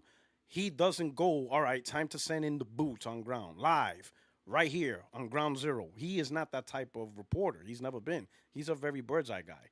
So, from the bird's eye view, gaming's gaming. But when you go boots to the ground, mobile gaming has its own audience, their own games, their own way of playing, right? So, if you got people in their 15, 16, 17-year olds making a decision, it's going to be more not about the platform, but what games do they want to play. So if these gamers want to play Grand Theft Auto 6 because they see on the screen, they want to play the next Spider-Man, they want to play Wolverine, they want to play Halo, phone is not an option. So they're not going to choose phone simply because it's a phone, right? We got to look at things from a content perspective. Phone gaming does not have the content to replace console gaming or PC gaming. The content is extremely different. Are there some content that could bleed over, maybe like Fortnite? All right, but is Fortnite really the preferred way? Is phone really the preferred way to play Fortnite over a console experience with a controller or keyboard and mouse? Probably not. But from the bird's eye view, oh, it's gaming. Fortnite's Fortnite. Play Fortnite on PlayStation, play Fortnite on the phone. It's Fortnite. Fortnite's Fortnite. Oh no. If you put boots on the ground, it's an actual taste of what type of games you're gonna play and what games you want to have access to, right? If you want to have access to the Elden Rings, you're gonna do it on console or on PC, not on phone. Now, if all you care about is Monopoly Go, okay, you're gonna play on phones. But again, Chris Dring is the bird's eye view. So to him, Monopoly Go and Grand Theft Auto 6 is the same thing from the bird's eye view. It's a video game you play on a device. And I think that's how he sees it as. And I don't think that's a good way to gauge. I think you need to get boots on ground. You really need to know and deep dive what the devices do, what content is there, what games do people want to play. I don't think the younger generation is saying, I don't want to play Grand Theft Auto 6. I want to play Monopoly Go. I don't think that's happening the way he says it, you know? And I do agree, though, that nostalgia, uh, they don't have it. But I don't think anyone has it. I think every generation goes through that. You know, the generation that started on PlayStation 3, they didn't have the nostalgia of the PlayStation 1 and 2. There are gamers who started playing on the PlayStation 4 for the first time. They didn't have the nostalgia of 3, 2, and 1. I'll use Xbox. Majority of the Xbox 360 gamers started there. They didn't have an OG Xbox. I had an OG Xbox. So my first Xbox was the OG Xbox, but it only sold 25 million. So I know the majority of the Xbox gamers today did not play on the OG Xbox because Xbox 360 shot up to 80 million. You know, so that's a what, a 55 million difference between the 360 and OG Xbox. So there's 55 million extra gamers that started playing on the Xbox for the first time on a 360. They didn't start on the OG Xbox, right? So every generation, you're gonna have that new generation that doesn't have nostalgia because they weren't part of it, right? You know, maybe hand me downs and word of mouth and stuff. But I think in the end of the day, it's gonna be the content. That generation of gamers, you know, especially now, you can easily see what games is where more than ever before, right? It's all over YouTube. It's all over the algorithm on Twitter, right? And when a gamer sees something, be like, I want to play that game. Oh, you need a console to play that game. You can't play it on that mobile. And we're like, all right. So console game, which console? For that particular game, PC, PlayStation. All right, let's get this PlayStation. Let's get it going. And then at that point, they bask in the enjoyment of playing all these titles on PlayStation. So again, I don't agree with Chris Dring's view because he's looking at it at a bird's eye view and he sees all devices as equal devices, which I don't think that's a fair assessment. I think he Yeah, needs to start going boots on the ground. He needs to start doing boots on the ground. That do your top view, but start drilling down. Start, land the plane and get out there, boots on the ground, really dive deep into the data and look at what's going on. yeah, yeah, I agree. Yeah, I don't think it makes sense to treat all um people who play like games on their phone like with the one with the jewels Yeah, yeah like as gamers. I mean, I don't think they even call themselves gamers. I think if you said you and me we're gamers, like I play Elden Ring, you play Bejeweled, um I think they would deny it. They'd say, "No, I'm not a gamer. I just go on my phone on the toilet." you're Uh, absolutely right. My wife don't call herself a gamer. I try to do that. I pull that stunt, because she's like, you guys and gamers too. I'm like, you a gamer too. I'd be like, hell, you spend more money in games than I do. All those moves you do on this, Bejeweled, all these games. Dollar here, $2 here, whatever, whatever. You play this, you play that, whatever. She's like, that's not gaming. That's just bullshit on the phone. You're the one that's on with the headset and the controller doing all this stuff. So she doesn't say she's a gamer. You ask her if she's a gamer, she's like, no. But then as soon as she's done knowing, she picks up her phone and plays her little games. A lot. So you're right. A lot of those people, she doesn't look at herself as a gamer. To us, we're gamers. We're PlayStation gamers, Xbox gamers. We talk about it, we know about it. She's just using an app on her phone that entertains her. So she doesn't see that as being a gamer, even though technically she is. She plays games on her phone. She plays a lot of games on her phone. She enjoys her games on her phone, but she doesn't look at it. She looks at it more like if it was Monopoly. You know what I mean? Like to her, that's how she sees it. It's yeah, like playing tic tac toe or Connect Four, or it's like board games. She doesn't see it as gaming. To her, Call of Duty is gaming or God of War is gaming. That's games, yeah. not what So she that plays. I'm like, yeah, okay, so So like the sort of PlayStation fan idea of a game, like it uses your full attention for Mm-hmm. like hours, and you go there, you want to maximize every aspect of the experience. You want to have the best sound, the best screen. Whereas with a phone game, it's just something to do on the bus or like on the toilet. Mm-hmm. It's not there for the sort of maximizing entertainment. Yeah, it's occupied. It's a time occupier. It occupies your time, entertains your time, right? So it's not about the game and being enthralled in the game and actually like dominate the game, beat the game, actually experience the game. For them, it's something that passes the time. It's like, oh yeah, I could Yeah. do this, pass some time, kill some time, have a little fun. And a lot of these games they play like poker, you know, which is not bad. They could play some poker, things like that, whatever. Yeah. So I could see why they don't see themselves as gamers because they're not. It's not about the game. It's about something that occupies their time.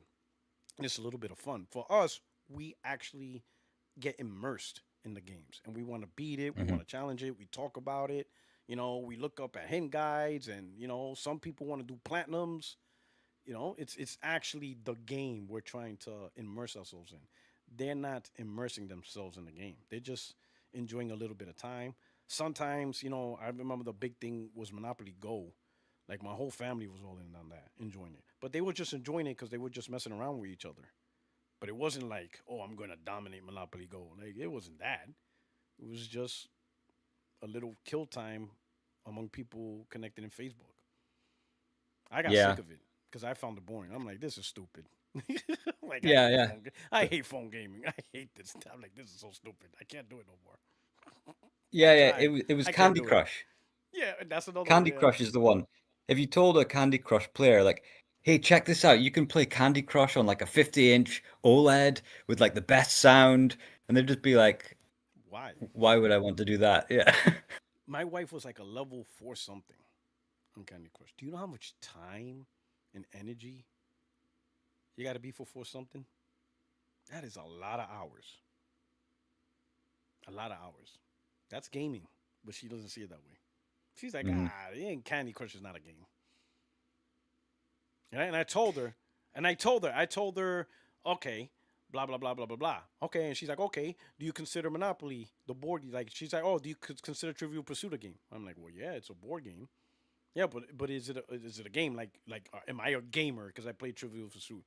I'm like, no, you're not a gamer. Cause she's like, exactly, and I'm like, that's such a stupid argument, but I don't have a comeback. Like I'm stuck. Like I don't know what to say. I'm like, I don't know how to challenge that. Like you're wrong, but I don't know how to express it. I'm like, oh, whatever. It's just not worth it. I'm like, forget it. Fine, you're Yeah. not a gamer. I'm just like, it's not worth the fight. Even though you got 457 on Candy Crush, and that's just one of the other games you're playing. Yeah.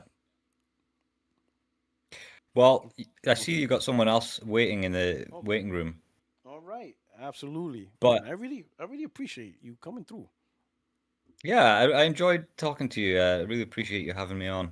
All right. Thank you so much. All right, well, take it All right. easy. I'll see you All next right. time. Absolutely. Absolutely. All right. Let me get the next user up in here. Um.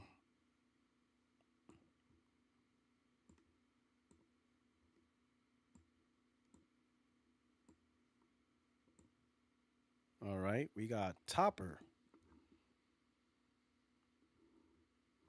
Hello. Hello.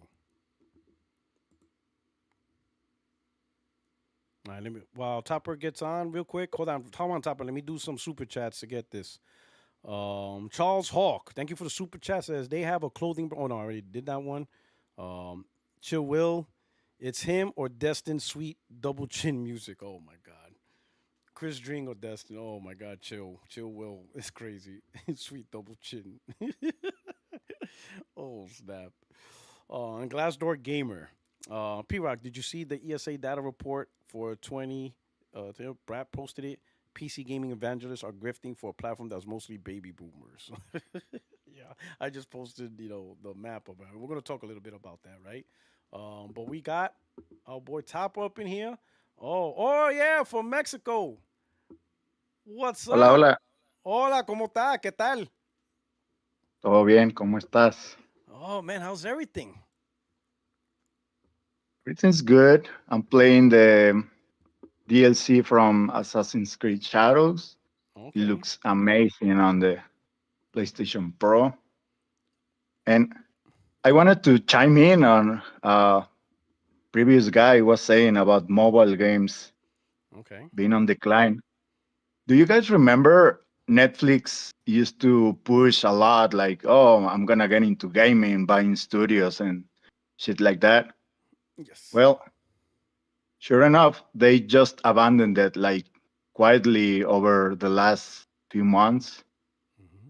They were buying studios and releasing games. I was actually playing on Netflix and it was pretty okay. Okay. And they just stopped releasing games and they are even losing games. I think they had, I have it right here. I had like about 5 games that I was playing. They were pretty good, like double A games. Okay. Hmm. Just cannot find them. Um, have you played any game on Netflix? I don't. I haven't tried any of the services. Like I know Amazon had Luna, which is part of my subscription. I didn't try it yet, Right, right. and I didn't try the Netflix. I just stood away from it because, I should try it. I should try it because at first I didn't really just personally think that streaming would Mhm. provide a good experience. But when I played on my portal, it kind of changed my mind. Like Portal changed my Right, mind on what online gaming through streams can do because it was really good exactly. experience. Because I was playing games, my PlayStation 5 console is here in California, and I was using my Portal in New York. So that's like 3,000 miles apart. Like it's huge, and it was amazing, and I was really impressed. I'm like, man, this is a really good Right. experience. So it kind of changed my mind. But you know what? Now that I think about it, I didn't get curious about other services. So maybe I should try. I heard Nvidia Shield is really good. Like that's probably one of the best Nvidia, streaming. The Nvidia Shield. I heard that's like the you best example. GeForce now, GeForce. sorry. No, not Shield. Yeah, GeForce Now. I'm sorry, GeForce Now. I heard that's like really good premium experience And for. it's kind of expensive, but I it's heard that. really Yeah. good for yeah. So I just opened Netflix. You got Civilization 6 over here. You got your Immortality, 12 minutes, Kentucky Right Zero. I mean, it's not the top of the line. Dead Sales, Oxenfree 2. I think that was exclusive for Netflix for a couple of weeks, probably.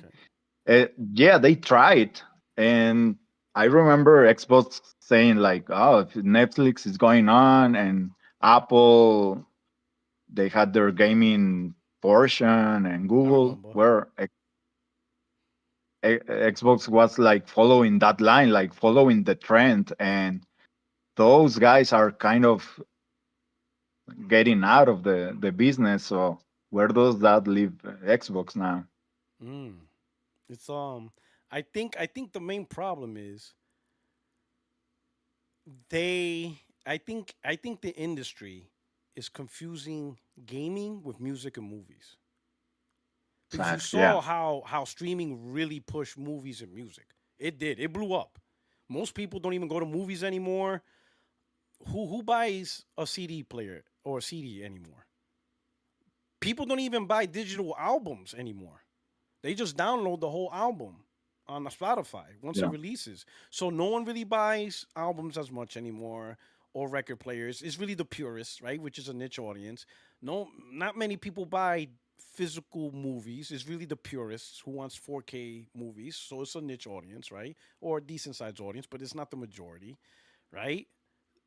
So I think from the business perspective, they're like, well, if movies and music did this, why not games? Games is the same thing, right? I had this conversation with a friend and I presented this topic because through the conversation, he had the same thought. And I said the problem with games being compared with movies and music is consumption. And what I mean by consumption is how much can you consume on a streaming service. Now, let's use a number. And I told them, let's use 60 hours per month. So you have 60 hours a month to consume entertainment, right?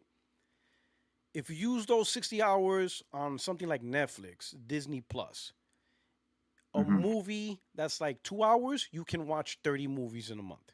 So every month you can watch 30 movies. If you watch a TV show and each episode's an hour, you can watch 60 episodes, right? Some seasons are like 10 episodes. So every month you could go through 6 seasons a month, if you have 60 hours. If you're on Spotify, and I'm going to have to break out my calculator, right? We all know there's 60 minutes to an hour, right? And you multiply that by um, 60, that's 3,600 minutes.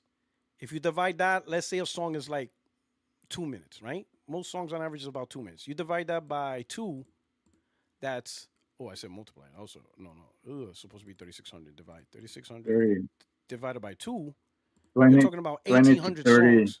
Yeah, 1,800 songs. Wow. 1,800 songs a month you can go through. 1,800. So think about it. You can go through 1,800 songs a month. You could go through 60 episodes a month. You can go through 30 movies a month. Now apply that to a video game, and let's say you're playing Elden Ring. You might not even finish that game in a month. If all you got is Right. 60 I hours, won. you need 2 months just to play Elden Ring. So what's the point of streaming? I mean, what's the point of like subscription services? If you're only playing one game a month, like what does it? You can't consume that much games. Like think about it. They tell you got 400 games to access to. You can't play them all. If you got 60 hours a month, you might play 2 or 3 games a month, unless you play the indies that you could beat in 4 hours. But even let's say if you play an And indie, 5 hours. Let's say you play indies and you got 5 hours. It takes 5 hours to beat an indie.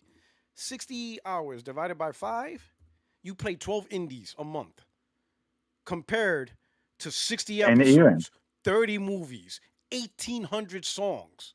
It, it the value's not there for subscription gaming. Silk Silksong, man. Silksong. I've been playing Silksong for 35 hours, and I don't think I'm close to the end. That Yeah, was $20.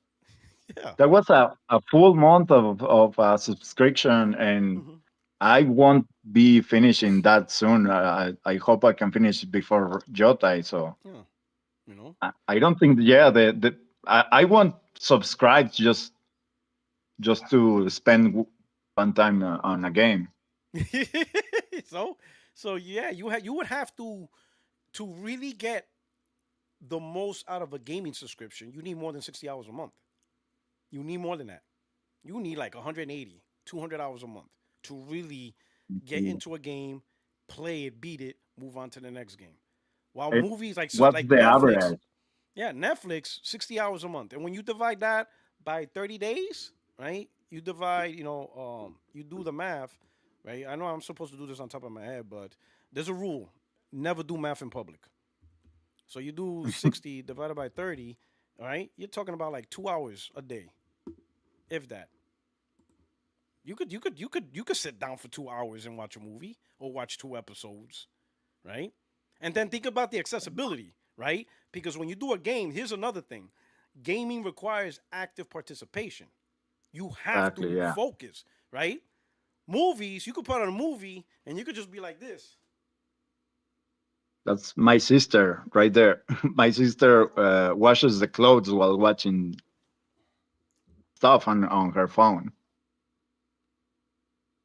Or that too. You could be like this, Yeah, I do that. right? And more in music, you could be driving your Hey, car. You could just be laying down. It's hey, it's, it's just Puerto, so I accessible. pasted on chat. I don't think that worked. Pasted on chat this site that tracks the games that have the most awards per year. Hmm. I don't think that worked. Did it? Do you see it on Discord chat? On the Discord chat. Okay, let me see. We're in the Discord chat. Which room Um, did they put it in? Did they put it in general? I don't know, the room that we're in. I don't know if they kept that site up because that was somebody doing that. It's close enough. I just pasted again on YouTube for Okay. everyone, Okay. On the and chat. yeah, and chat on YouTube. Okay. And that goes back to this point that you cannot just have shovelware and expect people to be happy about it and subscribe every month. People are gonna pause their subscriptions or just plain cancel it. But if you Hmm. have really good games, they will buy them each by their own price, and you can see 6 out of the last 12 games are PlayStation games, Yeah.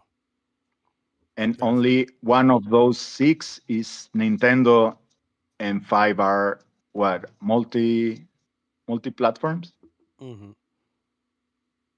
So it just goes back to my point that just having a lot of stuff and having hundreds of games, that was just don't cut it. People want a little bit more.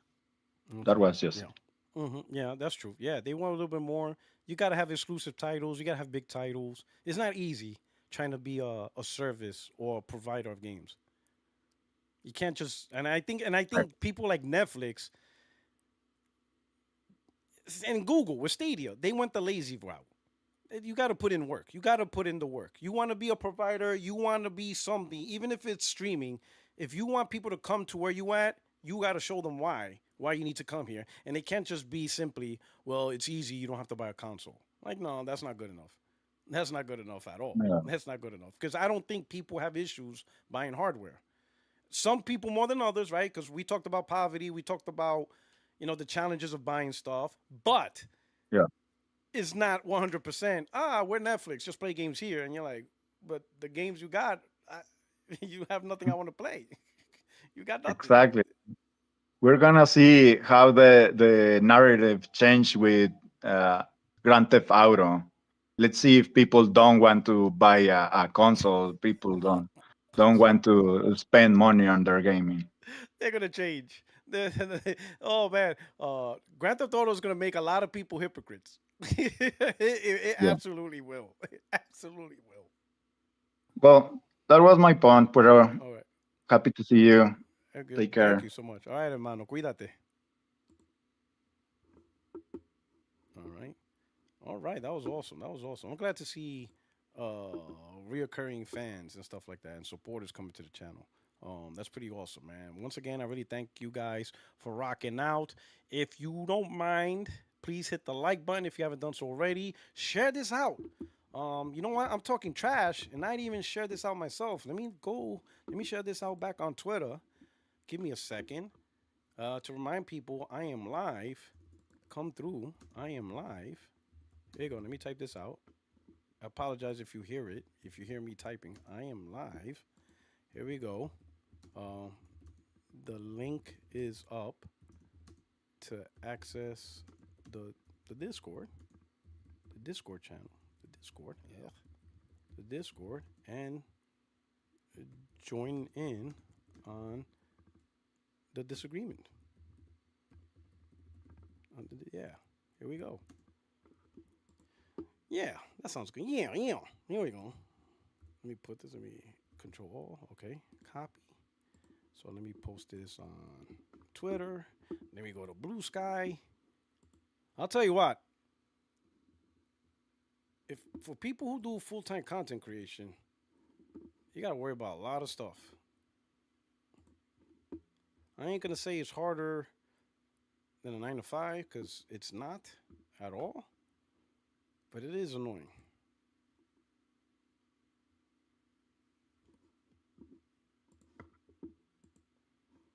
All right, got that through. All right, but thank you for hitting the like button, stuff like that. All right, um, man, we're really deep into the Chris Dring stuff right here. Um, let me just move right in, right? Because I wanted to do some undercard fights. Like the big title fight, like the Crawford Canelo, but you got to see the undercard fights. I have some undercard topics, but we're just gonna get into the Chris Drink since that was like a big um, conversation. All right, so here we go. I'm gonna put it up on the screen because like I said, I would. But here's Chris Dring. He says, "Are video game consoles in trouble? We look at the data. Oops. We look at the data and doubt surrounding the future of dedicated game machines." Okay, let's see what he says. Um, let's see. Hello, welcome back. I hope you're having a peaceful week. On today's episode of the Game Business Show, we reunite with Steven Totillo, the man who guest hosted on our first ever episode. And this time we discuss retro games, the latest Nintendo Direct, and the future of video game consoles. Totillo is, of course, a friend of the game business, and the reporter founder of GameFile. And during our chat, he tells us about his next piece of journalism diving into Capcom's historical sales figures. It sounds right up my street. You can watch or listen to our conversation above, but if that isn't your thing, all the data and insight from the episode can be found below. I hope you enjoy it. So we're going to read it. It says right here, raise my volume a bit more. I think you guys are deaf.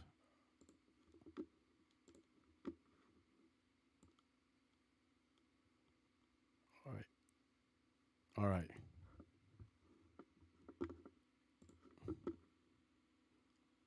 All right. Now we got that going.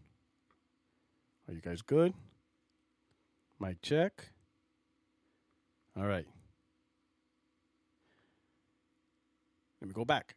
Video game consoles face a challenge future due to rising costs and an aging user base, predict leading data firms. However, with this console generation delivering record revenues and with a strong active user base across devices, are we merely witnessing a change in the role of the console within the modern game industry?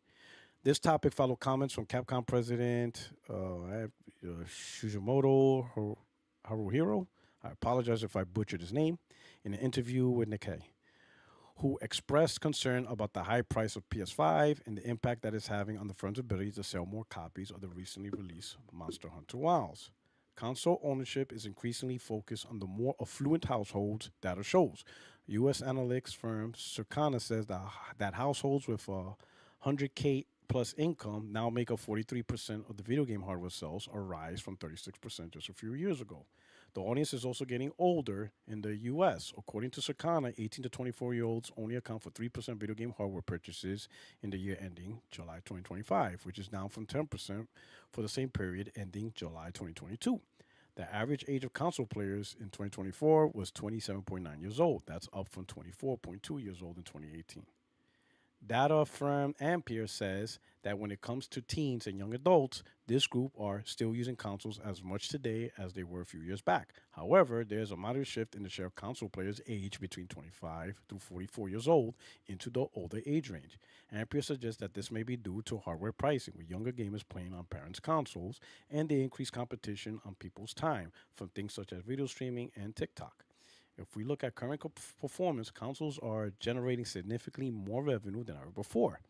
In 2022, consoles hardware revenue surpassed 6.6 billion in the US, Circana data, the highest it has ever been, and it reached 6.5 billion the year after. That number dropped to 4.9 billion in 2024, but that is still a higher revenue figure than almost every year during the previous console generation. In terms of revenue, this is the biggest console generation of all time, even surpassing the Wii 360 and PS3 era.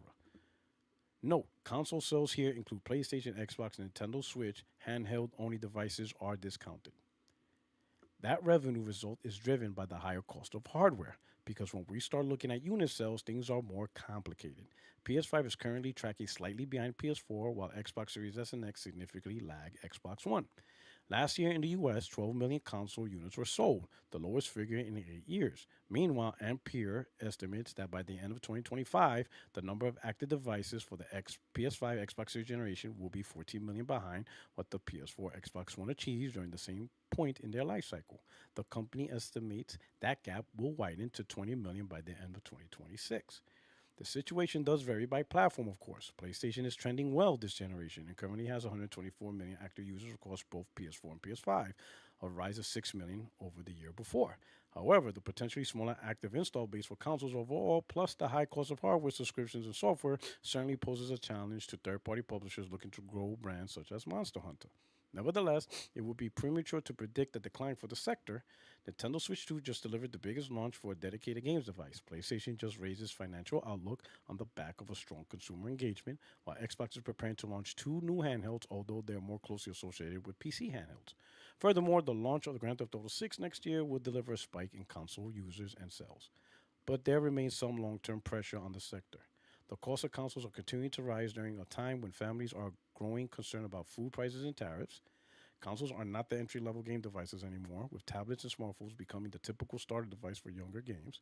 This poses a challenge for console makers on how to upgrade customers from those devices to dedicated games machines. And with the rising cost of game development, we're witnessing a drop in exclusives and increased multi platform focus from publishers. Even Xbox and PlayStation are releasing games on other devices, including PC. This potentially weakens the appeal of these machines. In the past, I've reported on video game analysts predicting the death of PCs, the death of consoles, and the death of handhelds. None of that came to pass. However, the market has broadened. Gamers have shifted, and there is increased evidence that the audience for video game consoles and the role these devices play in a wider ecosystem is changing. Nintendo delivered a highly anticipated 1 hour direct last week, announcing its slate. Okay, this is going into the direct. Okay, so you can see what he's talking about, right? Video game consoles in crisis and stuff like that, right? So we already talked a good portion of that, right? Right, and he uses some things which I don't think correlates to one another. Okay, let's go. Let's go back to this image, right? As you can see, right, uh, we already have a breakdown. Gen Alpha and Gen Z are huge participants in console gaming. So they are all about the console, right? Okay. If we look at, let's go to here where he breaks down some of this cost. Let's look at the first point. We'll do that. The cost of consoles continue to rise during a time when families are growing concerned about food prices and tariffs. That is absolutely true. That is absolutely true, right? There's going to be some people. There's going to be some people that that's a challenge, right? Which is probably why people who are earning 100K or more are becoming a bigger portion of consoles because they have the money to spend, while people who are earning less money on consoles probably having a tougher time.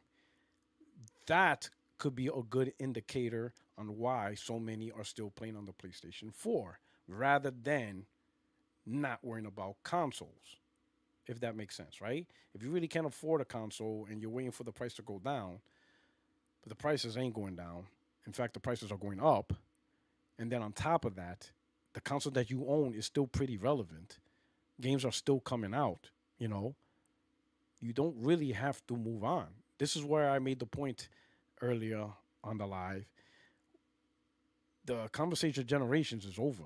Um, I don't think that's applicable anymore. I think the industry, I say that's a shift, right?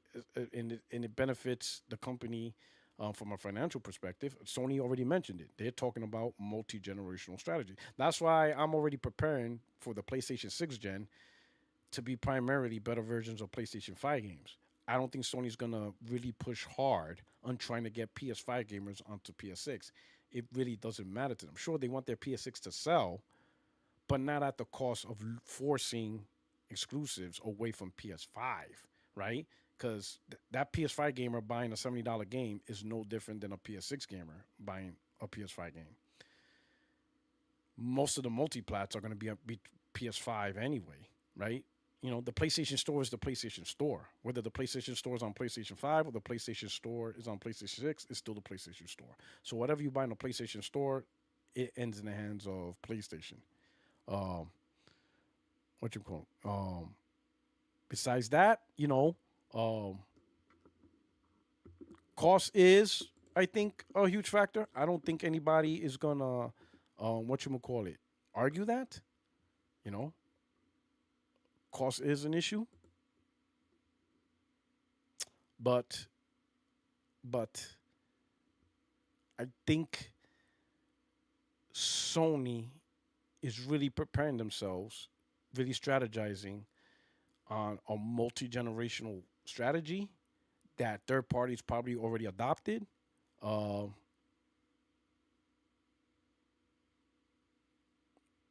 and it's not about forcing generations anymore. You know, I read on about Battlefield 6. Um, I'm wondering if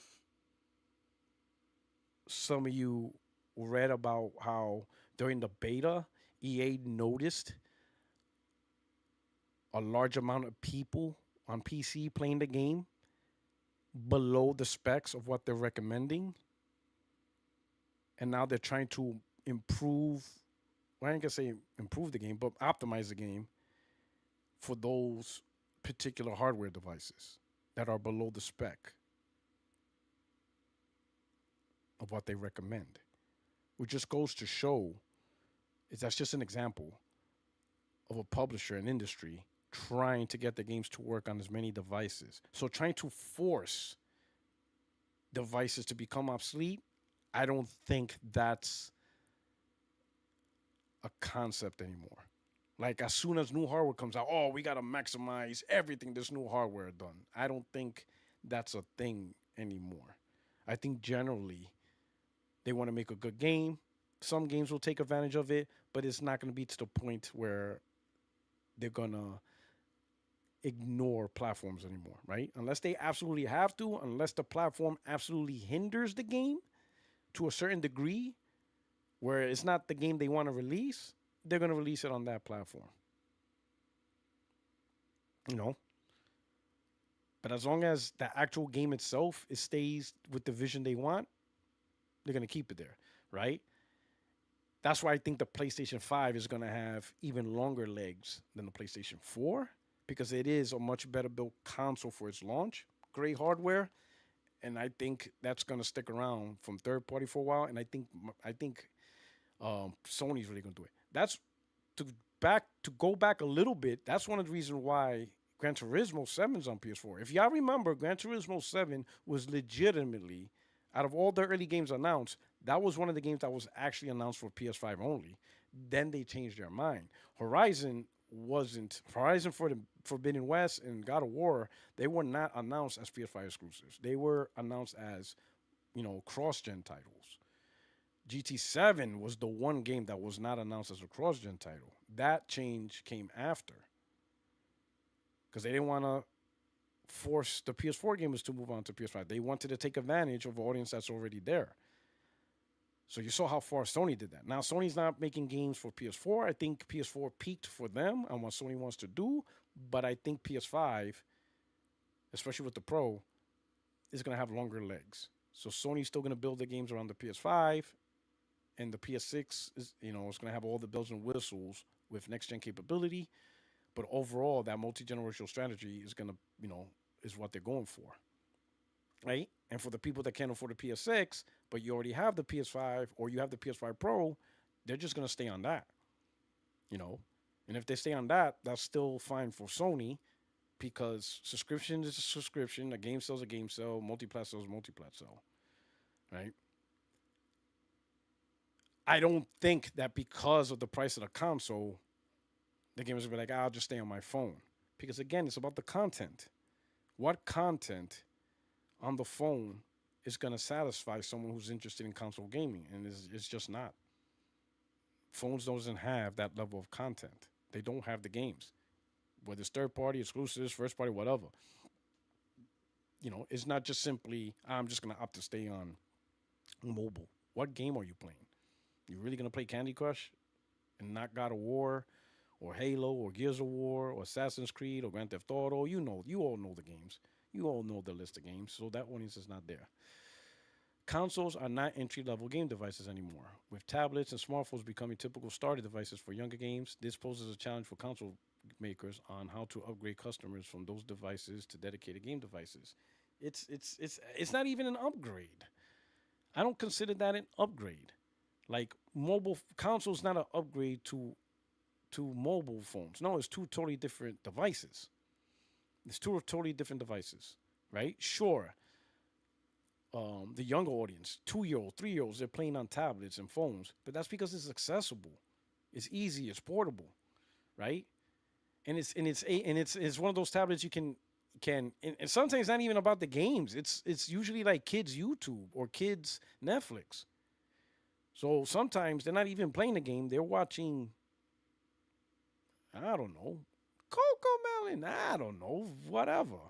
You know, it's a good distraction, so that way the baby's not crying, or they're not trying to stick their fingers in a socket. You know, they get pacified. You know, um, and they're kids. You know, they don't have a standard. The demographic. A 5-year-old is not here in the chat right now saying Xbox is dog poop. You ain't got 5-year-olds talking like that. You don't got 5-year-olds really deep diving in the gaming industry. Whatever you put in front of them, they're just gonna play, right? So yeah, the 5-year-olds are 6-year-olds, 3-year-olds. They're all about the tablet because that's what the parents are putting them in front of their place.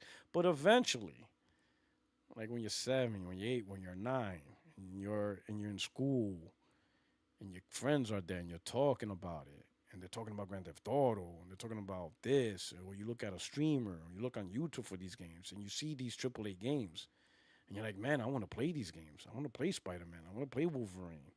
Oh man, look at this game. I want to play this game. You're gonna learn about the console. You're gonna learn about PlayStation. You're gonna learn about Nintendo. You're gonna learn about Xbox, whatever. You're gonna learn about these platforms, right? And the games that they have, and the games that they provide. And then they're gonna be interested. And then guess who they're gonna go? They're gonna go to their parents. They're not gonna buy it. They don't have no money. Their parents gonna buy it, right? And when they say, "Hey, mom, dad, I want a PS5 for Christmas," you know, they're gonna get them a PS5. If they can afford it. Now, of course, does this impact lower income people? With the higher cost of consoles, you're not really attracting. I ain't gonna say attracting, but you're making it more challenging for people of lower income. Absolutely, absolutely. So they're gonna have to put in more effort to get the console, and some do. Listen, when I got my platforms, right, my parents bought it. We weren't rich. We were low income. We were absolutely low income. Right, $200 for a Genesis, I think it was. That wasn't cheap for my dad. That wasn't. Let me put it this way: the Genesis was like $200, if I remember correctly. The rent was like $300 around that time, 3 something. So the Genesis was literally almost the cost of rent. So put that in perspective. Genesis was not cheap. At all. At all. At all. So at the time, I didn't really appreciate what my dad did. I mean, I appreciate that he got it, but I didn't really understand the sacrifice it took. That's just not something, the value of money. I was a kid, right? Now I look back, I'm like, holy shit. My dad literally got me something that was pretty much a month's worth of rent. You know?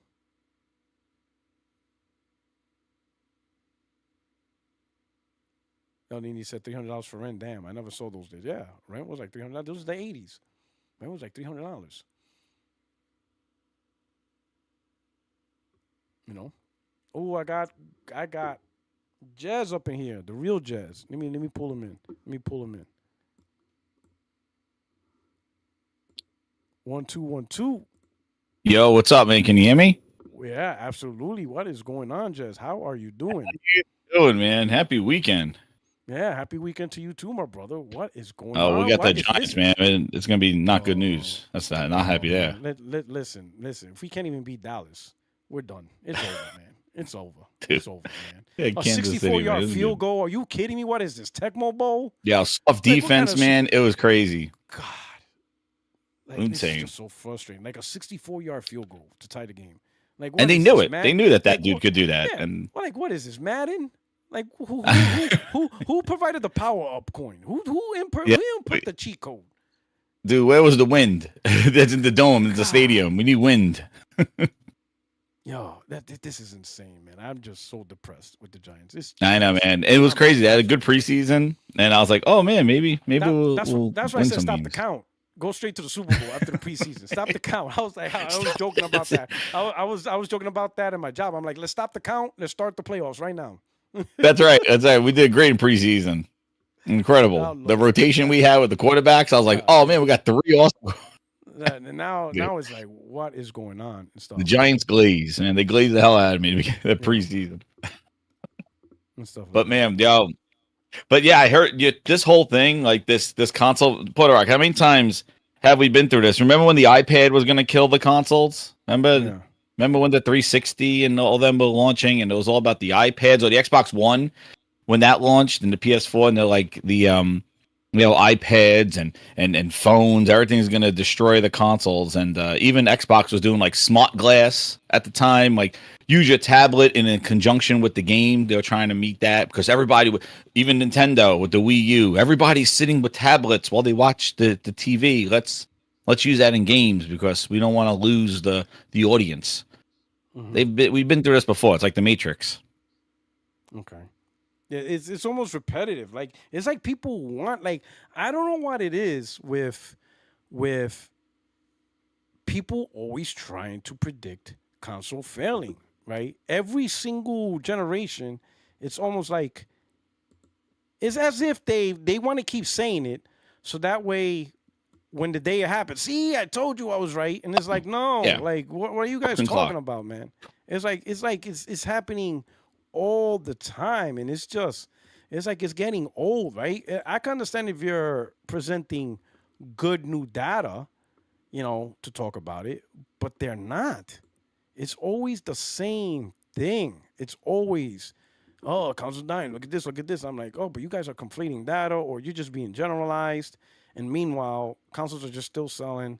The games are just still selling. I mean, there is true issues. To me, the biggest issue in the industry that people need to talk about is quality control. Yes. If you want to talk about anything, talk about that. Talk about lack of control. Let's start interviewing developers and be like, why are you guys constantly doing day one patches? Don't you guys know how that impacts physical holding games? off reviews? Yeah. Like, why are you guys doing that? How come you're releasing review copies after the game is launched? Don't you realize you're damaging your own brand? Don't you think that you're destroying the faith and trust of the gamers when you do that? Because like, don't you think that's deceitful? Oh holding off on reviews until right before, and people can't, and then asking for pre-orders because they showed like a pre-rendered cutscene or something like that, and it's like, oh, pre-orders open today, and it's been very manipulative.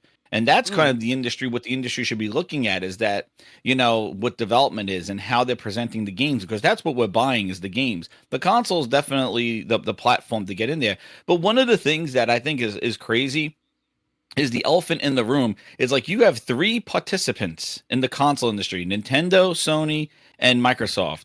And one has bombed. Like one is just, they are going like it's like, well, the console sales are down. It's like, PlayStation's off track by a couple of million from the PS4. Nintendo's blowing it up, and Xbox is just like plummeting and trying to approach 30 million, what we think of 35 million, which is a huge offshoot of what they've previously done in any previous generation.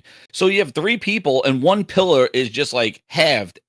Dude, that's why the whole industry is coming down. Like, why are they not just saying, you had three pillars and the one is just like broken at the knees? And that's why it's bringing everything down. Nintendo and PlayStation are trying to hold up the lacking of what Xbox's decisions have been and what they've been pushing and telling people not to play on console, go here. And even in their price increase yesterday, they say, well, we're making we're having you to play on other screens. Like, they're basically telling you, don't even buy this expensive crap. Go play on an iPhone or on your LG TV. They have it in the price increase announcement on their own website. It's crazy.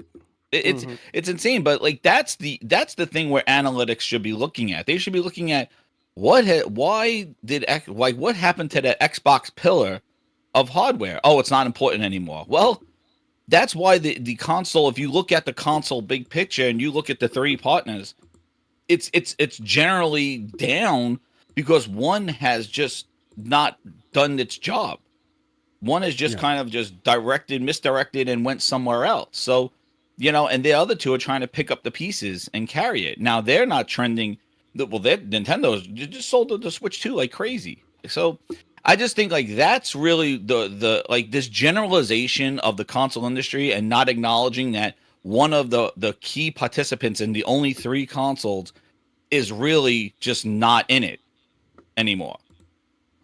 Could explain why the general consensus of consoles are down. And that's just like that's the reality of it. This generalization that all of them are doing bad, and this is not what people want anymore, and everybody's going to phones or going to PC and stuff like that. Like, and then throwing price in there, dude.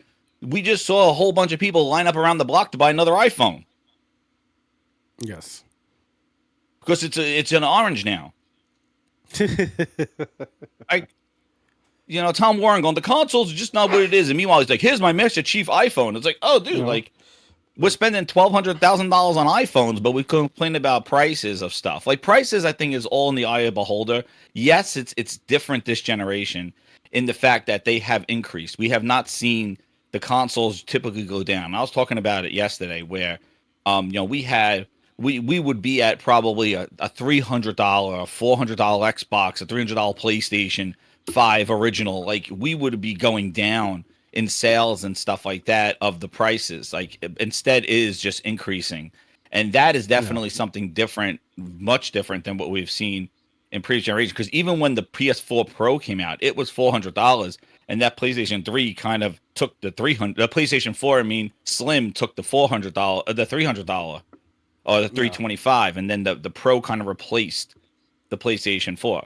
Where here we just keep increasing, and now with the tariffs or whatever's going on, they just keep going up, and that definitely would be a deterrent, But again, it just happened a lot this year, like the big increases this year. So to say that that's why consoles are where they are now, what about the last 5 years? Like, we've seen the PlayStation and the Xbox go on sale. Like, 2 holidays ago?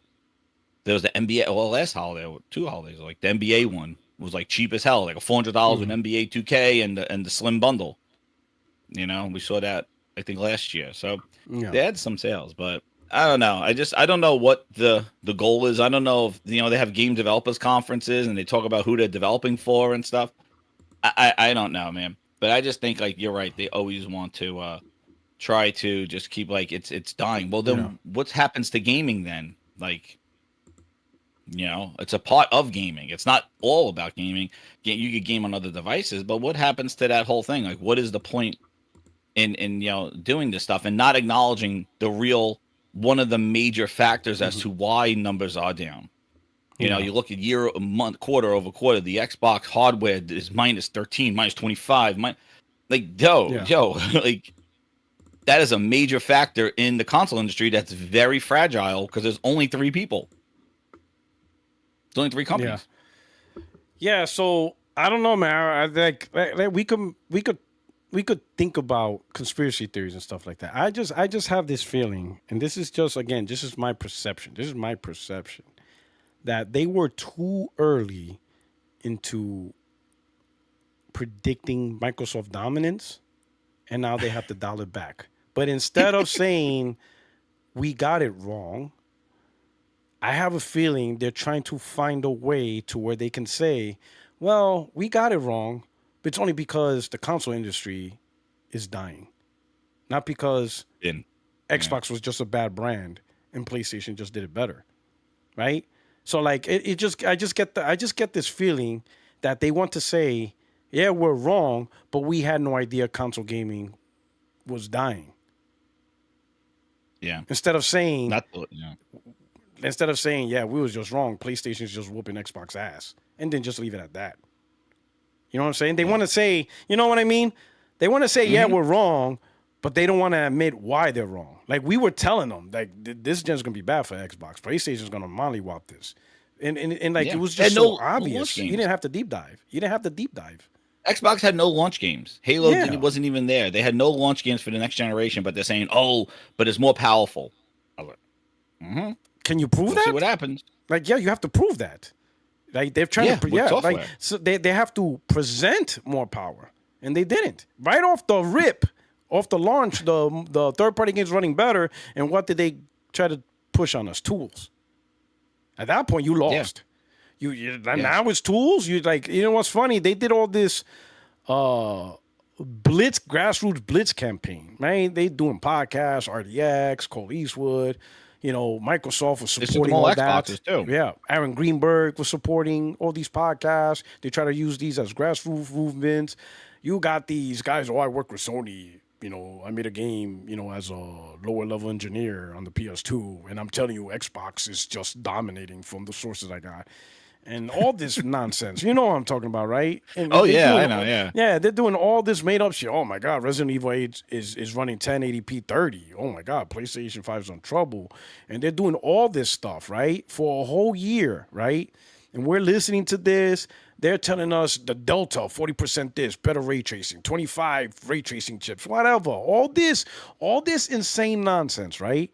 And they all kept saying, "Well, yeah, I got some connections, and the games are just running flawless. Like the Xbox version is just far ahead. They're having trouble with the PS5 version. The PS5 version's 1080p 30, while they already got the game at 4K 60. They're hoping that by release they could get it to 1440p 30. They're doing all this stuff, right? And then when the games release, all the issues was Xbox. So I'm sitting here. Then they said it was the tools. Yeah, but here's the thing, right? If it was really the tools, how come you guys didn't bring it up before the launch? How is it now, after the console launch, you are now getting word that the tools are mature? If the tools were mature, wouldn't you get that information before the console launched? They just didn't want to share it. Yeah. But the thing is, who was telling them the games were running 4K 60 when it wasn't? You see what I'm saying? If they were having problems with Xbox, who were these sources that they were saying, oh, yeah, the Xbox version is 4K 60, while the PS5 version is 1440p 30? Where are those guys now?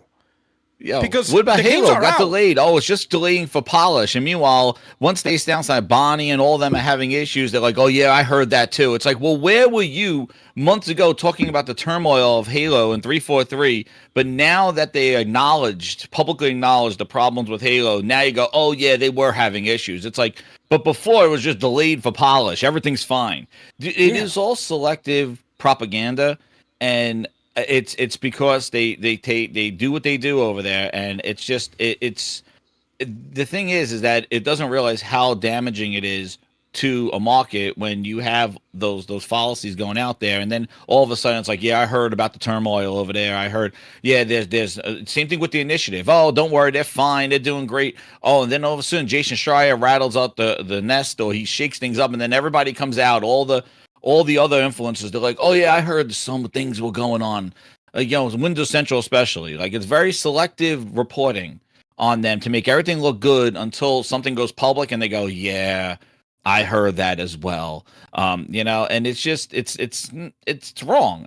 But you're right. The whole thing is that they would remember they were saying how this generation, the incumbent leader always loses. They always stumble and mess up. The PlayStation will mess up because Xbox is due, because it was the 360, because PlayStation 3 fumbled, 360 took advantage of that, and then Xbox fumbled, PlayStation took advantage of that, and now we're back where Xbox is going to be coming in and PlayStation 5 will fumble, so Xbox comes back. Like, it was this whole, like, the incumbent always gets too overconfident and makes a mistake.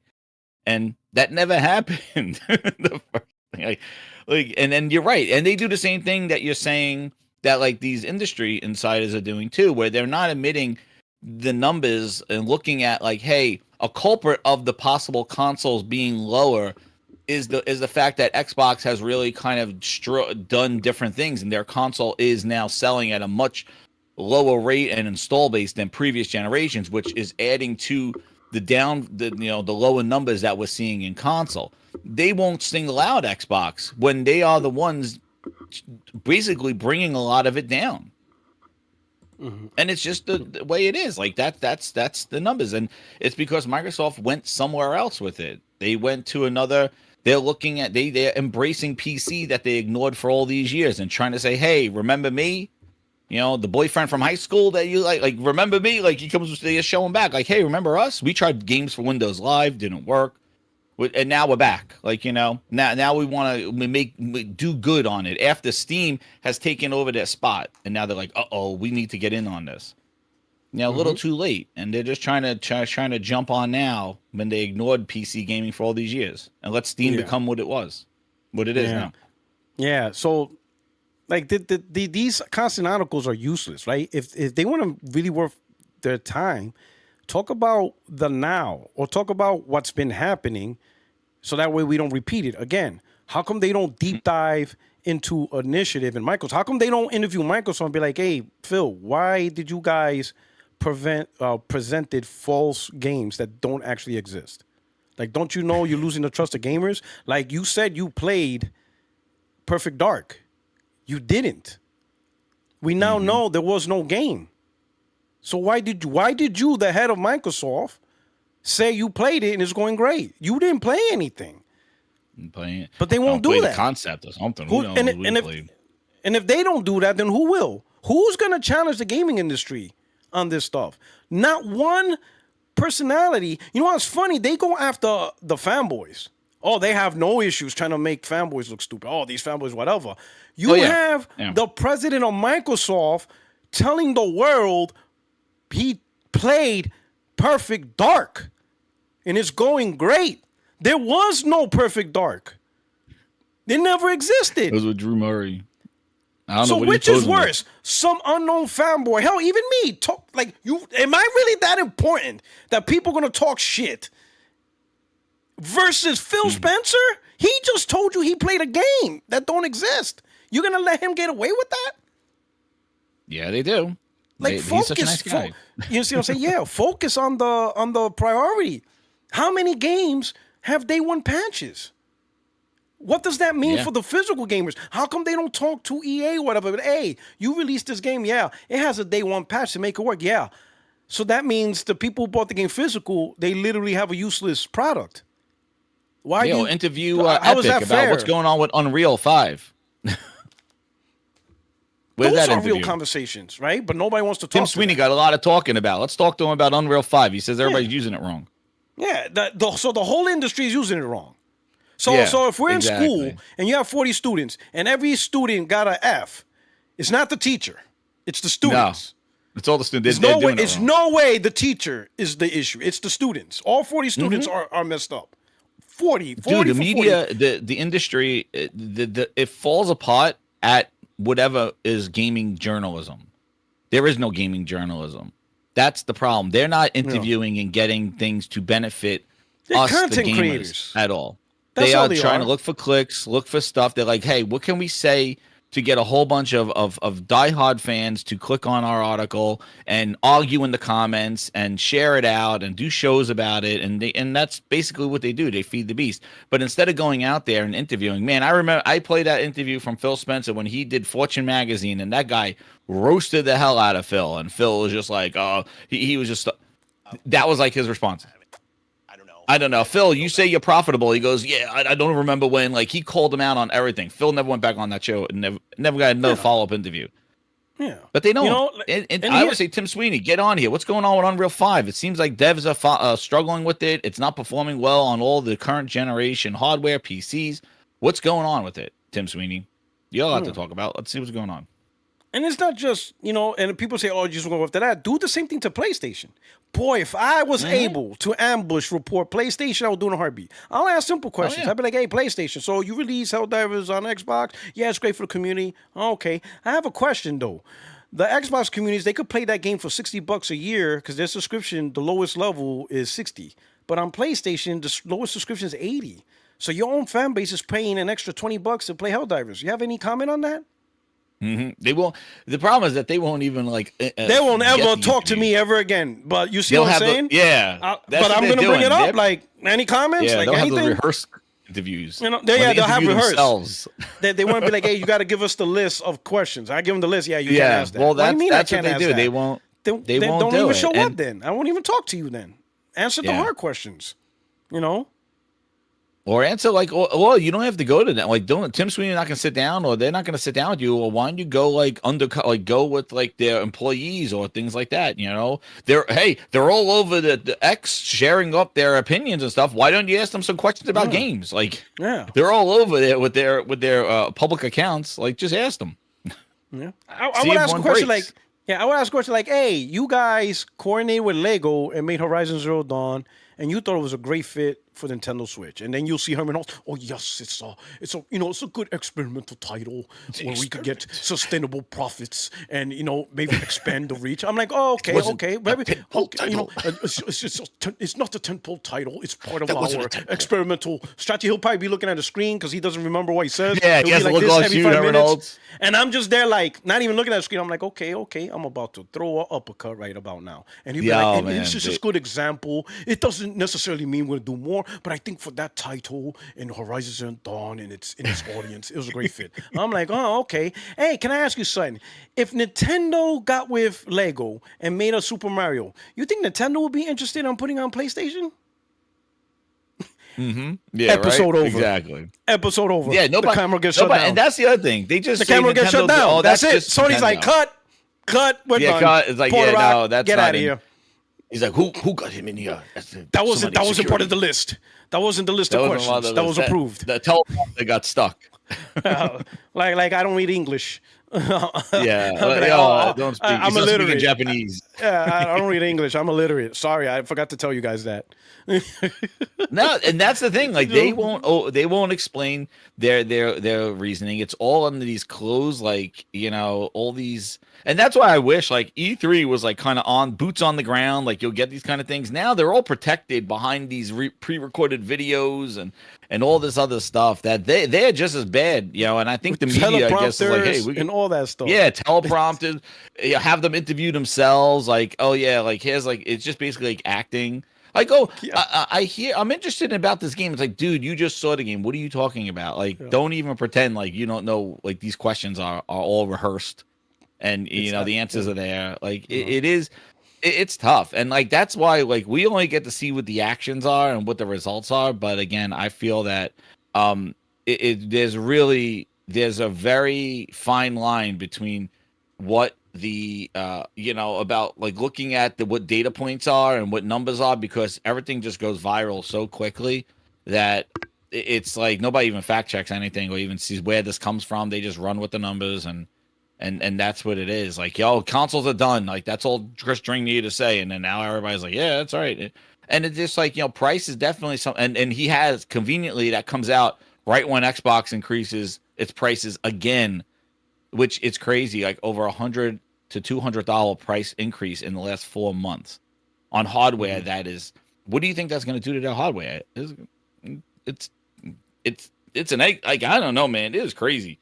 And then people sit here and they want like next generation. They're like, oh, I can't wait for the next hardware. Oh my God. Look at what's on store shelves right now. For what? Look at the price. Look at how it's moving. Just to play better PS5 games? Because it's not. Listen, I can't see PlayStation 6 launching with a PlayStation 6 only game. I just don't see it. It's gonna be like 3 generations, dude. It's gonna be all PlayStation 5 games. All of it.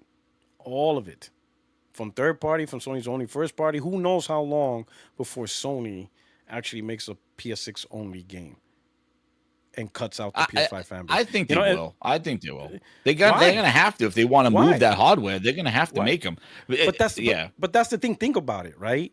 $70 on PS5 is $70 on PS6. Yeah. PSN is PSN. PSN. The only thing the hardware does actually is just the type of games you make if you want to take your games Nintendo to the next just level. did it. Like I could see PlayStation doing it. Nintendo just did it with Mario Kart World and Donkey Kong. They took a whole install base of Switch 1s and said, you know what, these are Switch 2 games. Yeah, but that's Nintendo. Nintendo didn't talk about a multi-gen strategy though. Sony did. No. So well, yeah. And they did, yeah. They bragged about it. Well, I'm sure there's going to be some cross ones, but they're going to have to do 1 or 2 next gen only games in order to get people to buy it. Let me put it this way: the biggest game on PS4 launch was Miles Morales, not Demon Souls, and that was a cross-gen game. That was the biggest game for them. That was the biggest game. And you saw look at some of the biggest games right now. Ragnarok, cross-gen. Forbidden West, cross-gen. GT7, cross-gen. Miles Morales, cross-gen. Yeah, some of the biggest games were and it didn't impact PlayStation at all. Nothing. People. I mean, we have the online talk, the podcast talk. Everybody's like, "Oh my God, cross-gen." But in actual sales and people playing it, people on PS5 went and bought it and played it. Um, I think it's really gonna come down to um, I think it's really going to come down to the lifespan, and I think PS5 is going to have a bigger lifespan than PS4. I think Sony caught out PS4 because technology-wise, for them, it's at its end of life cycle, right? The games they want to make, the games they want to push, at this point, it went as far as it can go, for the future. But I think PS5 is going to have a longer leg. Eventually, they'll cut it out, but I think it's going to have a much longer leg than the PS4. It's going to have a longer leg. And who's really going to complain? Like, let's say if Sony launches PlayStation 6 with nothing but cross-gen. Sure, are people going to complain? Yeah. But are people going to jump to PC, whatever, because of a cross-gen game? I don't know. I don't think so. I think, to be honest, I think the biggest issue that PlayStation gamers are really more concerned about than anything else is Sony continuing with this PC strategy. It didn't benefit us. The PC strategy sucks. It doesn't benefit us. And it barely benefited PlayStation. Like 2%? Yeah, across I saw that. all Yeah, multi-platform, like, are you kidding me? Yeah, across Xbox, Nintendo, and PC, you couldn't even make as much money as physical game sales. Especially that huge install like, what are we base. talking about here? A huge install base, like yeah. What are we talking about? 150 million Switch gamers, 30 million Xbox gamers, 150 million plus PC gamers, and you got 2% of your overall revenue. Like, are you kidding me? Like, what is this for? Like, what are we doing here? Like, really? Like, why are you doing all the work and all the resources, all the management, investing in studios, buying Nixes? So instead of them making proper PlayStation games, they're doing ports. Like, what? What? I think to this day, the biggest issues we have is PC because it's taking up resources, it's taking up time, and we get no benefit from it. We get nothing as a console gamers. Like, what does I think it do for us? the biggest, and I think the biggest challenge too was, like, I think the PC thing wouldn't be as stand out as much if they were kind of a little bit more forward, kind of showing up all the new stuff that's going to be coming.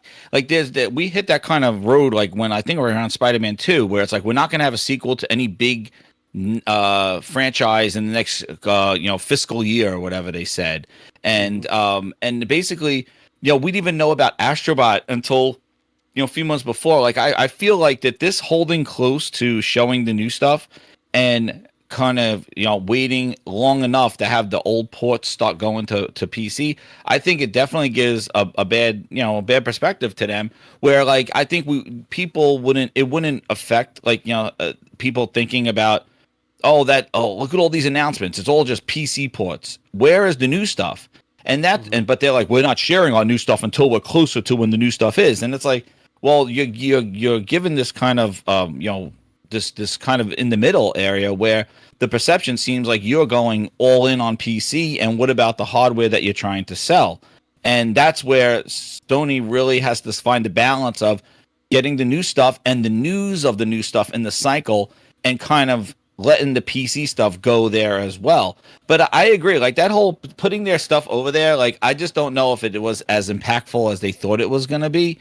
And we saw the same thing with Xbox. Xbox were putting all their stuff on PC all these years. Did it really help them that they're putting games on PlayStation and Switch? Like, because they said the same thing, like, putting their games on PC is going to give them the money to make more games and do all those stuff, and it really didn't. And they were doing day one stuff. So, like, I think this whole PC stuff is the same thing when they explore this mobile. Like, they see the numbers, they see these huge numbers of people and players on PC and cell phones, and they're like, we got to get some of that. And they just, they just can't deny it. So that's what they've been doing. But I think Sony needs to be much more forthcoming and showing new games, showing stuff much quicker. And that's where, like, the black hole of not having an E3, not having a show where the Super Bowl of gaming, where you got to show this stuff. They backed out of it, and that's what they did. And now we don't have a kind of a Super Bowl of, you better come and show up because your competition is going to be showing up as well, and you got to outshow them. We don't have that now. Now it's like, we'll just drop, like, the state of play thing. What are you going to do? Like, Monday afternoon going, yeah, we're going to have this thing on Wednesday, and that's going to be all the talk, and then hopefully it is what it is. But I think the news cycle and the way these publishers and these big publishers have been doing this stuff, I think is really, it's all over the place. And I want them more consistency in that. Like, you got to show up. Like, this is your time to show up and get people ready for the holiday, ready for the buying season. And, and it just seems like it's random. I do agree. I just, I don't like the way Sony is presenting their own games. It's almost like it's common. Like the state of play, it just doesn't invoke celebration. It doesn't invoke excitement. It's like a cheap way of presenting a premium product. It's not like an unveiling and stuff like that. And it's their strategy. Them going away from having a showcase. And I keep seeing like. Listen, that's another thing I'd say. The PlayStation content creators or people who hype PlayStation, they got to stop with this rumor showcase. When was the last time Sony had an actual showcase? What was their last showcase? The launch of the PS for the year after the PS5. Like, it was, it was like, chat, can you confirm? I think it was 2021, right? Maybe 2021? Yeah. Chat, can you confirm? Like the year after the PlayStation 5 launch, yeah. And the last proper showcase of PlayStation was 2021. It's 2025. They're not doing showcases, so I don't know why they keep rumor has a showcase. Stop. There is no rumor. They haven't done a showcase in 4 years. When they announce it saying State of Play is coming, that's when I'll say, okay, State of Play is coming. But the rumor of when it is, it keeps saying it's going to happen. But it keeps saying showcase or State of Play. Like, stop it. But then, if anything happens, it's a State of Play. Exactly. But even when it does happen, we don't know what kind of State of Play it is. Is it just a State of Play for one game, like a third-party game? Is it a State of Play of indies and their publishing partners? Or is it a State of Play about one of their exclusive games? Or is it a list of all their first-party games coming out? We don't know. These State of Plays are so random in what the hell they are. We don't even know what they are. It's like, what can it be? They're like called a State of Play, and they covered Bond. I was like, oh, that's not even your game. Oh, but you got marketing on it? Okay, well, there you go. They did Borderlands a State of Play. Like, I think they need to change the names of them to kind of identify what kind of content is going to be shown. Yeah, I think, indie showcase, State of Play. 2023, 2023 was the last showcase with Concord. No wonder I can't remember. Now I see why I can't remember that show. Yeah, now I can remember. That was the thing that I remember. That was where it was a gut punch. When they had that showcase where they tail ended with, not showcase, but the State of Play where they used just Miles Morales at the end. Not Miles Morales, Spider-Man 2. And the show was like all just trailers of Concord, like a movie in a title screen of Concord. The one of Fair Games, like the last time we saw Fair Games, like that one was really the last like Jim Ryan one that was just like, oh man, what's going on? Like, this seems very off. And they just had Spider-Man at the end that was like, okay, Spider-Man 2 looks good. But the rest of it was just like a head scratcher, and it was just right before their financial stuff. And I remember that I was like, what the hell's going on? And ever since then, it's kind of just been real guy and just random on stuff. Yeah. But I don't know. Like, I do think that, the gaming and, the news and stuff, but, back to the console stuff, I really think, the consoles still have a place. And one of the things I wanted to bring up, you were talking about the generations and like how they're saying kids are not playing or different. One of the things I wanted to point out was like when we were growing up, 30 and 40-year-old, our parents weren't playing games. Like, nobody was sitting on buying consoles or anything. They bought the stuff for us as a toy to play on.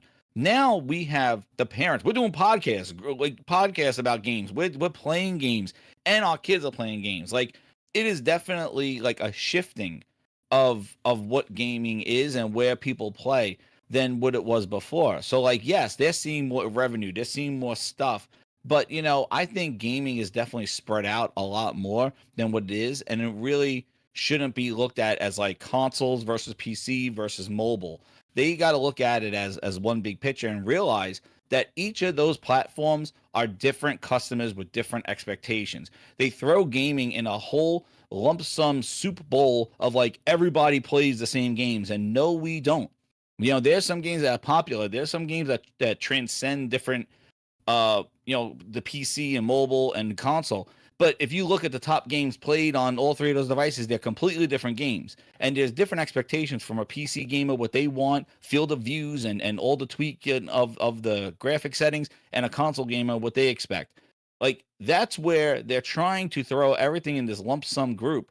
And they got to realize that gaming is so big right now that there are different customers. There's different strokes for different folks. And these companies need to realize that and not just trying to throw us all the gamers. No, gamers do everything. They play everything. So you got to make games that give that FOMO, that draws the attention, that people want to play your game. And that's what you said, the quality, the content, the presentation, all those things are very important because that is what draws the attention from all the platforms to look at your game and say, that's where I want to play it. So the games sell the platforms, not just the platforms, you know, and that's where I think they lose focus on that stuff. Yeah. Yeah, I agree. You know, it's interesting times, you know, but too bad we don't got real journalism. Or at least guys who's willing to ask the tough questions on behalf of the gamers. I mean, because there's just so many things they could actually, like, really tackle, and they're just not doing it. But they're doing these soft ass or half-ass, these half-hearted articles, still talking about doom and gloom, and it just gets annoying. It's like, whatever. You know, whatever. Maybe will there be a like, day what do we console's do? gone? Maybe. I don't know. You know, but that's like right now, there's no data of that impending doom. It's just not there. Like, you know, for Xbox it is, right? But they're doing it to themselves. It's a self-fulfilling prophecy. You know, they're killing themselves in that department, and it's probably because they don't care. That's not their thing no more, which is fine. They're the ones that are actually changing. It's not an industry shift.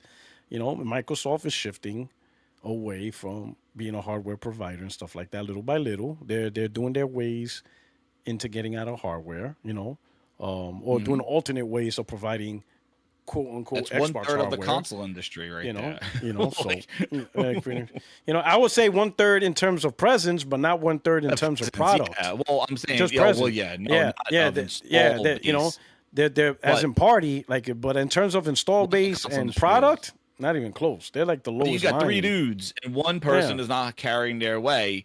Yeah, it's bringing the whole thing down because they're not off by a million or so and they're trending the same way. Phil said last generation was the worst generation to lose, and they are losing this one worse than the previous one. Yeah, So this it is generation so is like a wrap. if you have such a fallout of that, like how do you expect the other two to just pick up the pay, like, you know, pick up all the stuff where Microsoft's practically out of it? You know, their hardware is not even having like, and that was another thing, like even these games that get delayed because of whatever issues, they skip Xbox. When they come out at Xbox, they don't redeem themselves going, well, we made you wait a year. Now the game is even the best place to play it. Dude, it's worse. It's missing trees, missing bushes, missing it has glitches, missing what is it? The global illuminations, it was a glitch. Like, dude, the damage has been done. It's like, but why are these games coming out like this after they've had a year extra to cook to get them ready for Xbox? Like, you would think that they will come out with the definitive edition because they've had so much more time, and instead it comes out and it's worse than the game that launched on everything the year before. So I don't, you know, that's another head scratcher when it's supposed to be more powerful and, you know, and have the tools ready and all this other stuff. It doesn't work. Like, you know, the guy Wukong comes out, the global, it's a glitch. That's a big glitch. Who approved this? Like the whole, like, there's no lighting. Craziness. Yeah. But yeah. So yeah. Okay. All right, brother. All right, man. Yeah. Okay, I appreciate. Everybody hit that like button. Hit that Really like appreciate. button. Absolutely. I really appreciate you coming through, Jez. Hey, no, man. Anytime. Thank you. No problem, man. Hit that like button. Share it out, man. Thank you again. Have a good weekend, man. And hopefully the Giants put on a show and we don't just get, you know, Oh man. we'll see. Maybe we'll get Jackson Dodd in there. Maybe we'll see what he could do.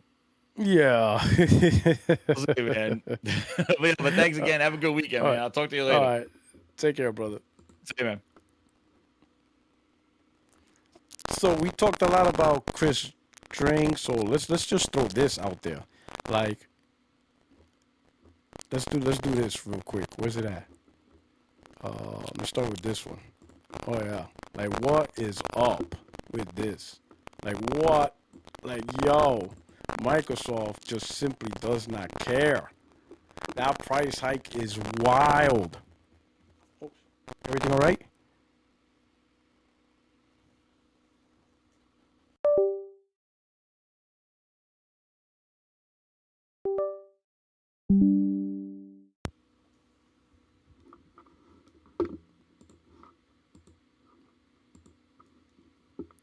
All right, hold on real quick. Mic check, mic check.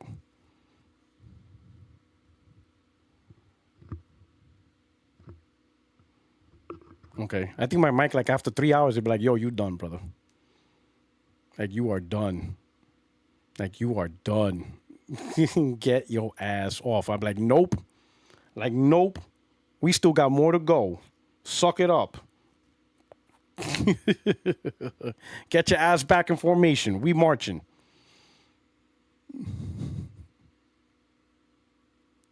All right.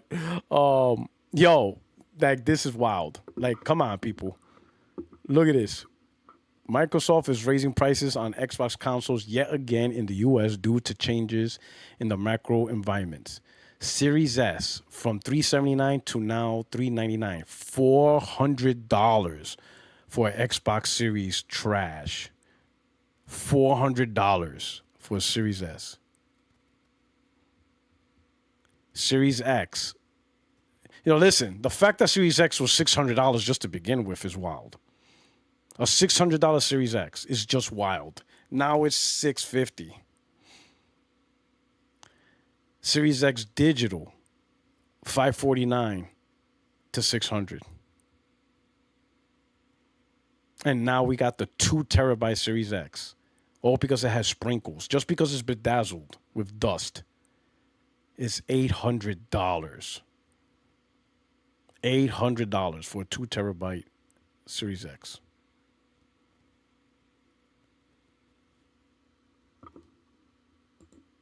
This is from the official screenshot, directly, from the Microsoft website.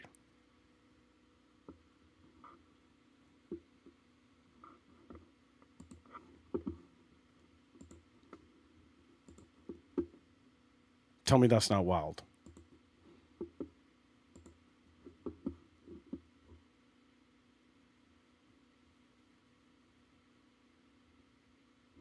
Lucci, you're talking about the Brad, like what Brad posted up? Because you said check the DM. You're talking about.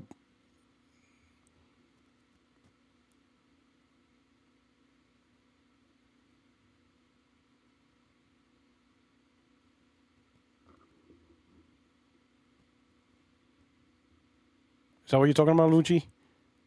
Oh yeah, I put that early in the show. I showed that graph about the ESA report. $800.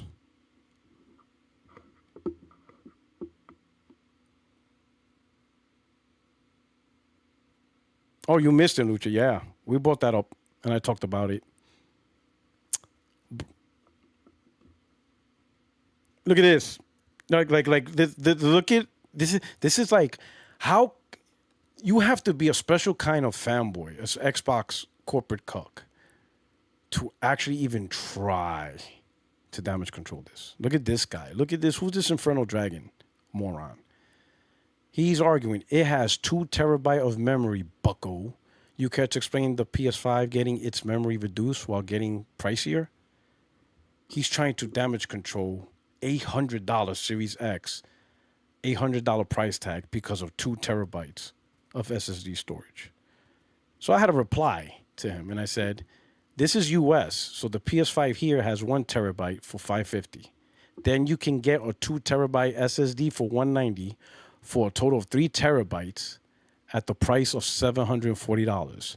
$60 cheaper than the $800 2 terabyte SX. 3 terabytes for $740 is much better than 2 terabytes for $800. Enjoy your L. The crazy part is he should have figured that out before tweeting damage control. He should have been like, all right, hold on. Before I slurp Microsoft, how much is a PS5 at 1 terabyte? Okay. And how much is 2 terabytes of added memory? And is that still cheaper than $800? Yes. If memory is your concern, if it's all about the SSD memory, you could get 3 terabytes on your PS5 for $740. Why would you even try to damage control Xbox? Let's see what he says. Let's see what dumb shit he says. Let's see if he replies. Nope, he didn't reply. Also, Western Digital is way overpriced. Get SK, P41s or Samsung, $50, $60 less. Or you can even get it cheaper. You forgot that the Pro has 2 terabytes and it's cheaper than a 2 terabyte Xbox. Crazy times, yeah. So notice he disappeared. But Inferno, why are you so dumb? Like, why did you just jump to cap for Xbox? Like, why? Who cares about defending Xbox on an $800 2 terabyte Xbox? And you should have known that you wouldn't get smoked. Like, come on now. Like, what are we doing here? What is this nonsense? Let's see some of the replies here. Shout out to SBR. This is hilarious. Look at this. The aroma is a bit special. Oh, lovely. You know what? I'm gonna go on my phone and record that. I'm gonna record that. I like that one.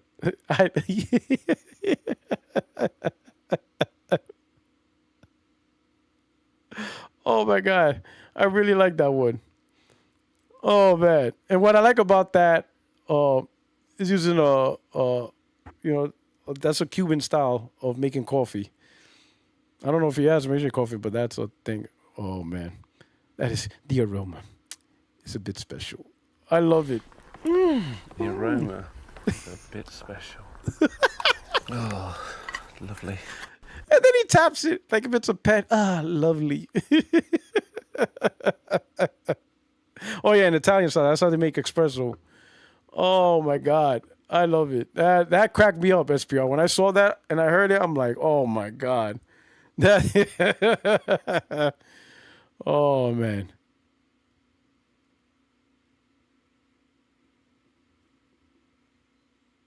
Look at the reaction right here. I'm good with my 1 terabyte.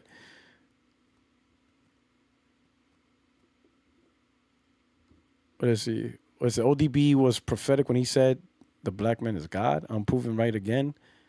No one should ever bought an Xbox. I blame all you idiots for not having foresight like me. That is wild. Old dirty bastard was prophetic. That is a wild ass reply. What is he? What? That reply's wild. Yo, that's hilarious for the soundboard. Hey, so the soundboard, I think when I finally develop it, I'm gonna strictly use it for like Disagreement Day, right? Got some feedback. Some people don't like it only because they feel it might interfere with the panel and people talking. And I can respect that, right? I don't want to introduce something that will block the panel from talking. So once I fully develop the soundboard, it'll be for like here, Disagreement Day, where when I use it, it's not muffling or overpowering responses. Fanboys will blame buyers for not buying it already. Well, I don't think fanboys will blame buyers because you can't blame the buyers. It's clearly the company and tariffs. But people will say, y'all shouldn't have waited because we warned people. And I don't think that's that far off because I personally said for months. Hell, when I bought my Pro, I said for the longest, if you guys are even considering buying the PS5 Pro, just buy it. You can always sell it back if you really don't want it. But do not wait. Do not wait. Do not wait for Grand Theft Auto 6. Don't do it. And then you have PS4 gamers, talking about, oh, just wait till Grand Theft Auto 6 comes out. I'm like, don't do it. Buy your PS5 now and just start enjoying it. Do not wait for the for Grand Theft Auto 6 to actually come out. Don't wait. The tariffs is going to mess everything up. I told people, if you're considering, just do it. Don't consider, do it. Worst comes to worst, you can always trade it in and sell it back. Hell, you might even sell it back at a higher price. So for those that didn't listen, it is what it is. I should have listened. Told people, do not wait for Grand Theft Auto 6. If you're saying to yourself, I'll just get it for Grand Theft Auto 6, that means you're going to get the console. Just get it now and start enjoying the games that you have. Especially if you're on PS4, there's games that you haven't played because it's not on PS4. So just get it now. Don't wait because you're going to screw yourself over. And, now it's here. PS5 Pro prices with Halo Infinite graphics. Vomit. PC gaming's way to go. PC gaming is also getting price hikes for a good comparable PC. Them components is going up everywhere. Shit. If you want a Series S, you might as well get a Switch instead. What's this?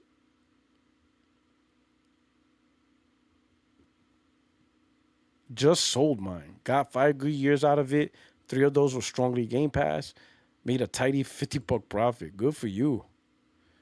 Oh, look at this guy. Well, it's 2 terabyte. The new PS5 is $825 without operative system.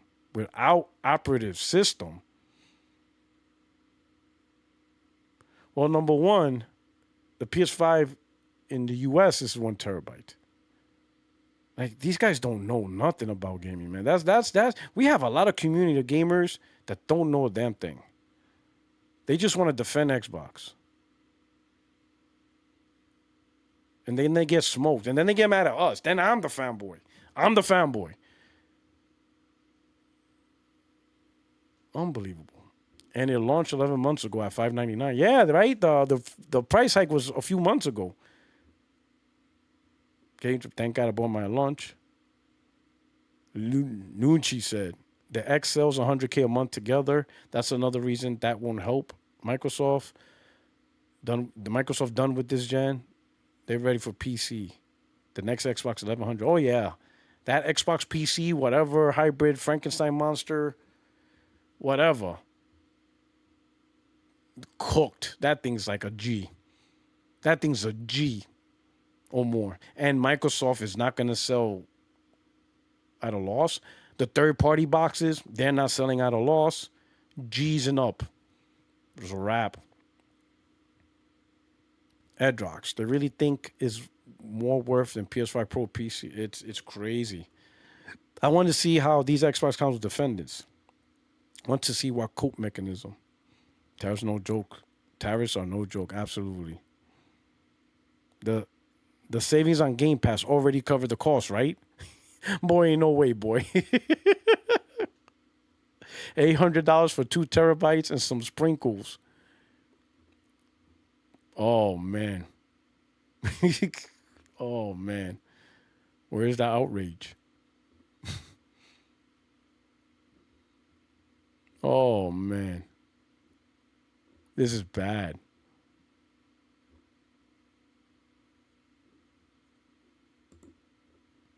This is bad. Yo, this is wild. Like, this is absolutely crazy. $800 for an Xbox. Hell, let's not even talk about the 2 terabyte bedazzled edition, right? The Series X digital is $600. Digital. $600.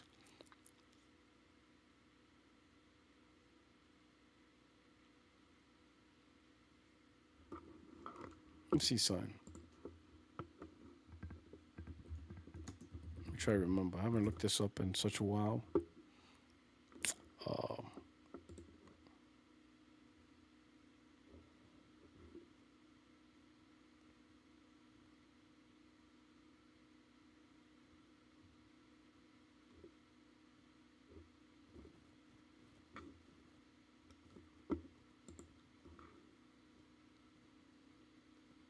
The PS5 with the disc is $549.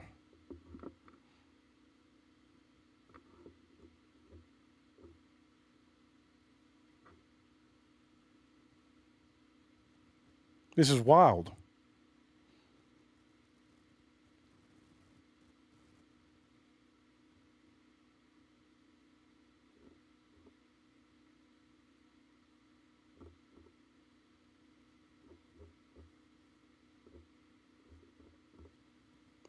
But yeah.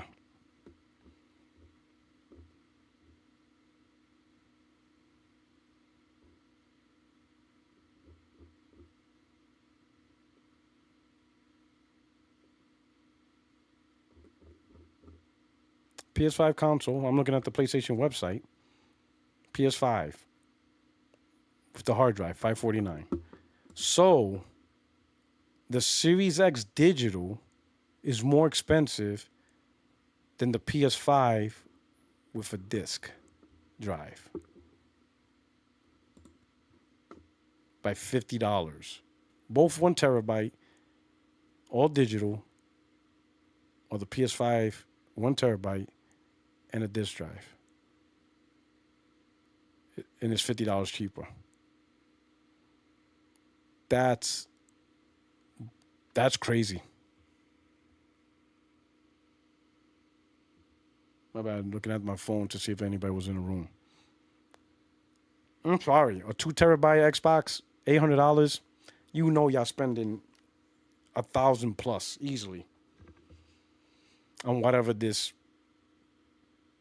box they're trying to push. Third parties, definitely. Third party, oh yeah, you ain't getting no $700, $600 third party box. Dell, Asus. I mean, you can't even get that with the handhelds. The handhelds are like $1,300. Hey, come on, bro. Come on. This is crazy. This is crazy. This is wild. Really though, let's talk like PlayStation. You think another price hike is coming?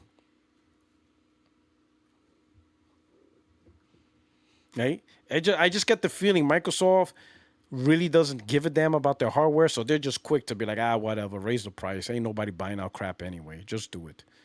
Whoever does buy it, it's more profit for us, but whatever. You think another price hike is coming? I mean, not like anytime soon, but maybe after the holidays. I don't think Sony's gonna raise the price this year if they plan to. I think they're gonna leave it. Maybe after GTA 6. That's a good point. After GTA 6, I think they want to try to keep it as much as possible where they're at to get them Grand Theft Auto 6 sales. So that's a good point, Mr. B. Maybe after GTA 6, that's a good point. Everything's going to stay safe. You think there's going to be any sales during Black Friday? I don't know.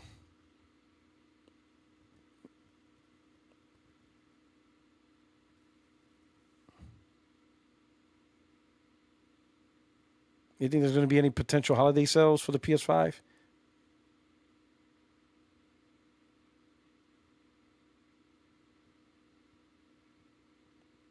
Hopefully. Absolutely, hopefully.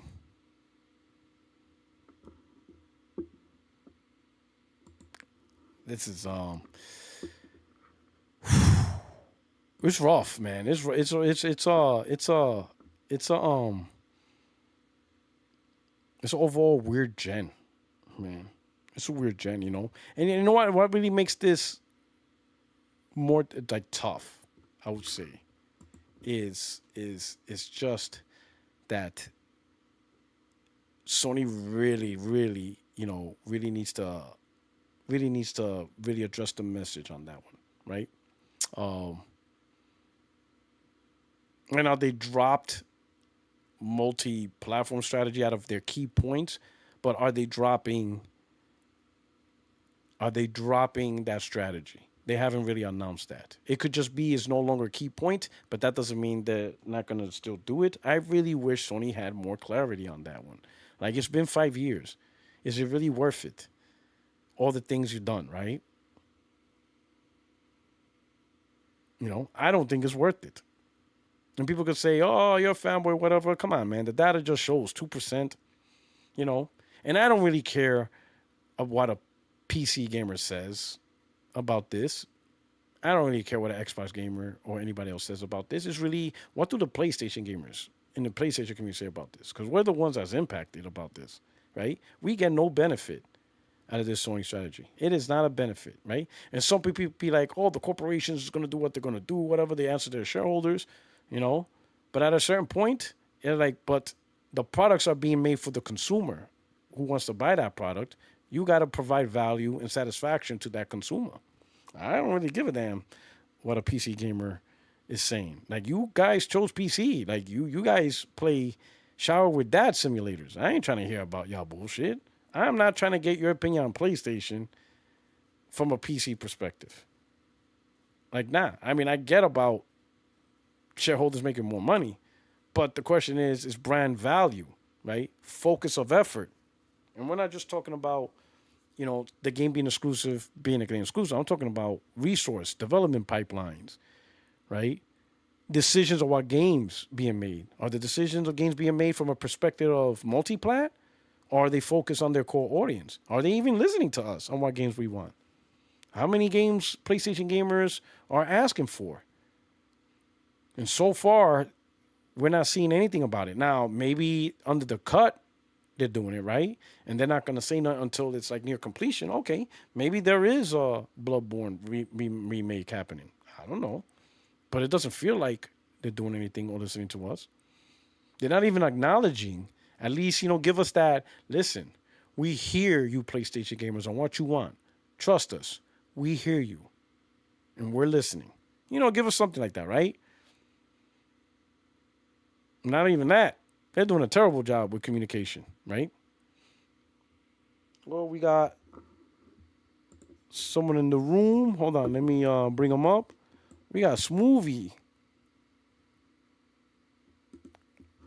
Yo.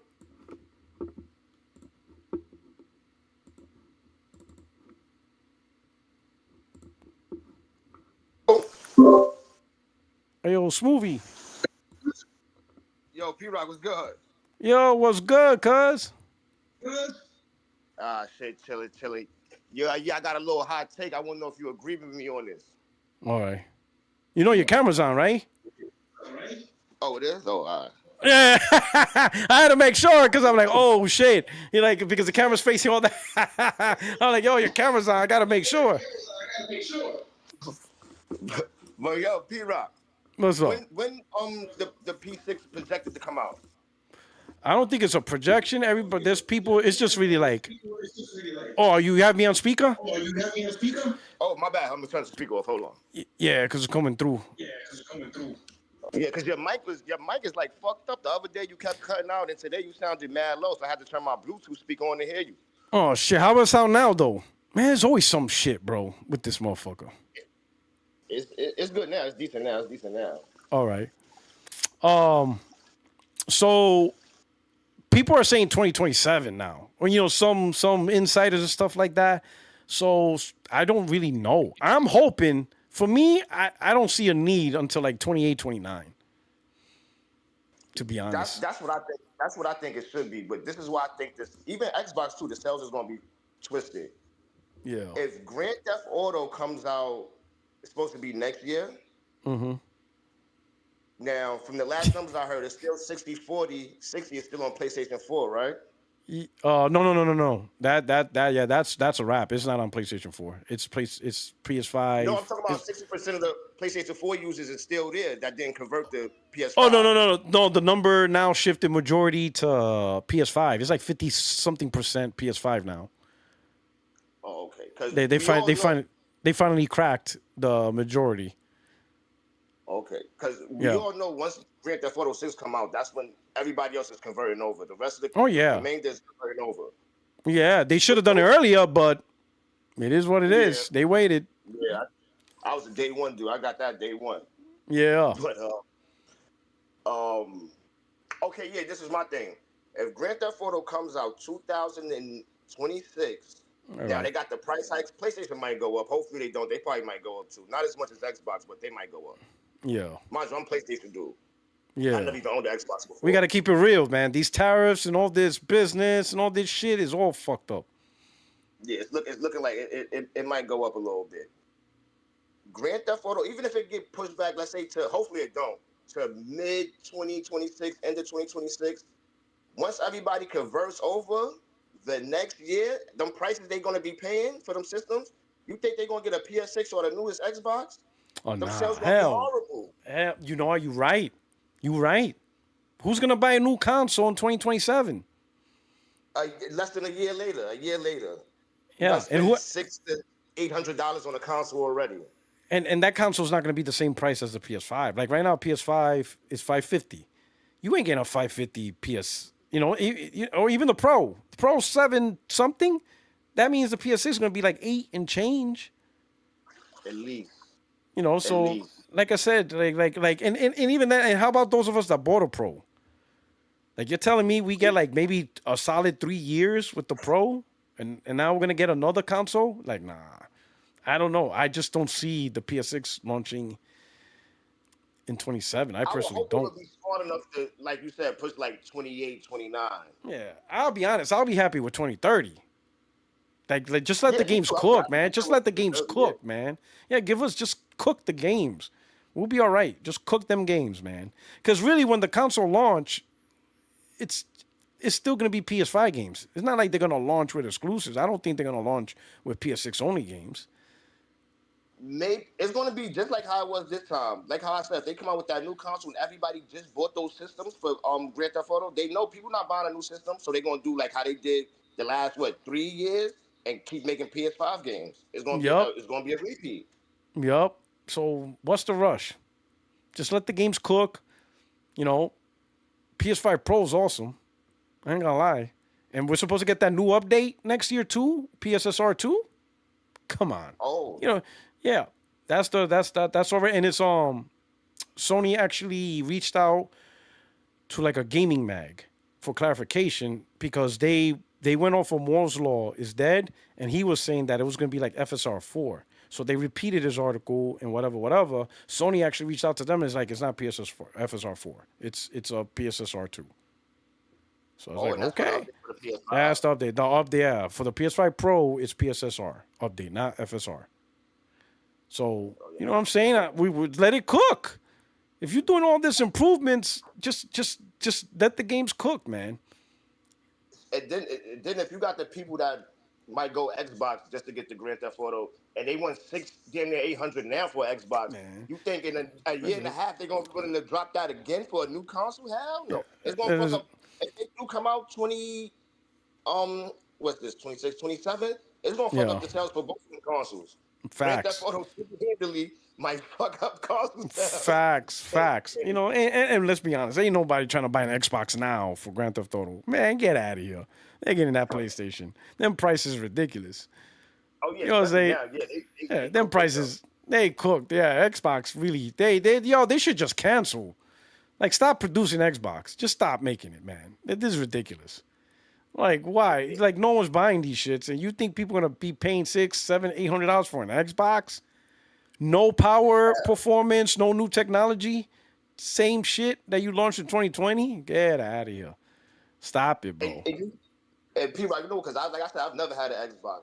But if they would have came out with Perfect Dark, Fable, and like Gears in the same year, I would have got a Series X and got Game Pass. It sounds good, right? Yeah, but they can't fuck that up. They can't get their shit together. Yeah, them dudes can't get their shit together. Yeah, they can't get their shit together. Them dudes cannot get their shit together. They can't get their stuff together. They can't. They just, that's right. Yo, so I had an Xbox One, right? And even then, I'm like, man, this console's corny, man. This console's whack.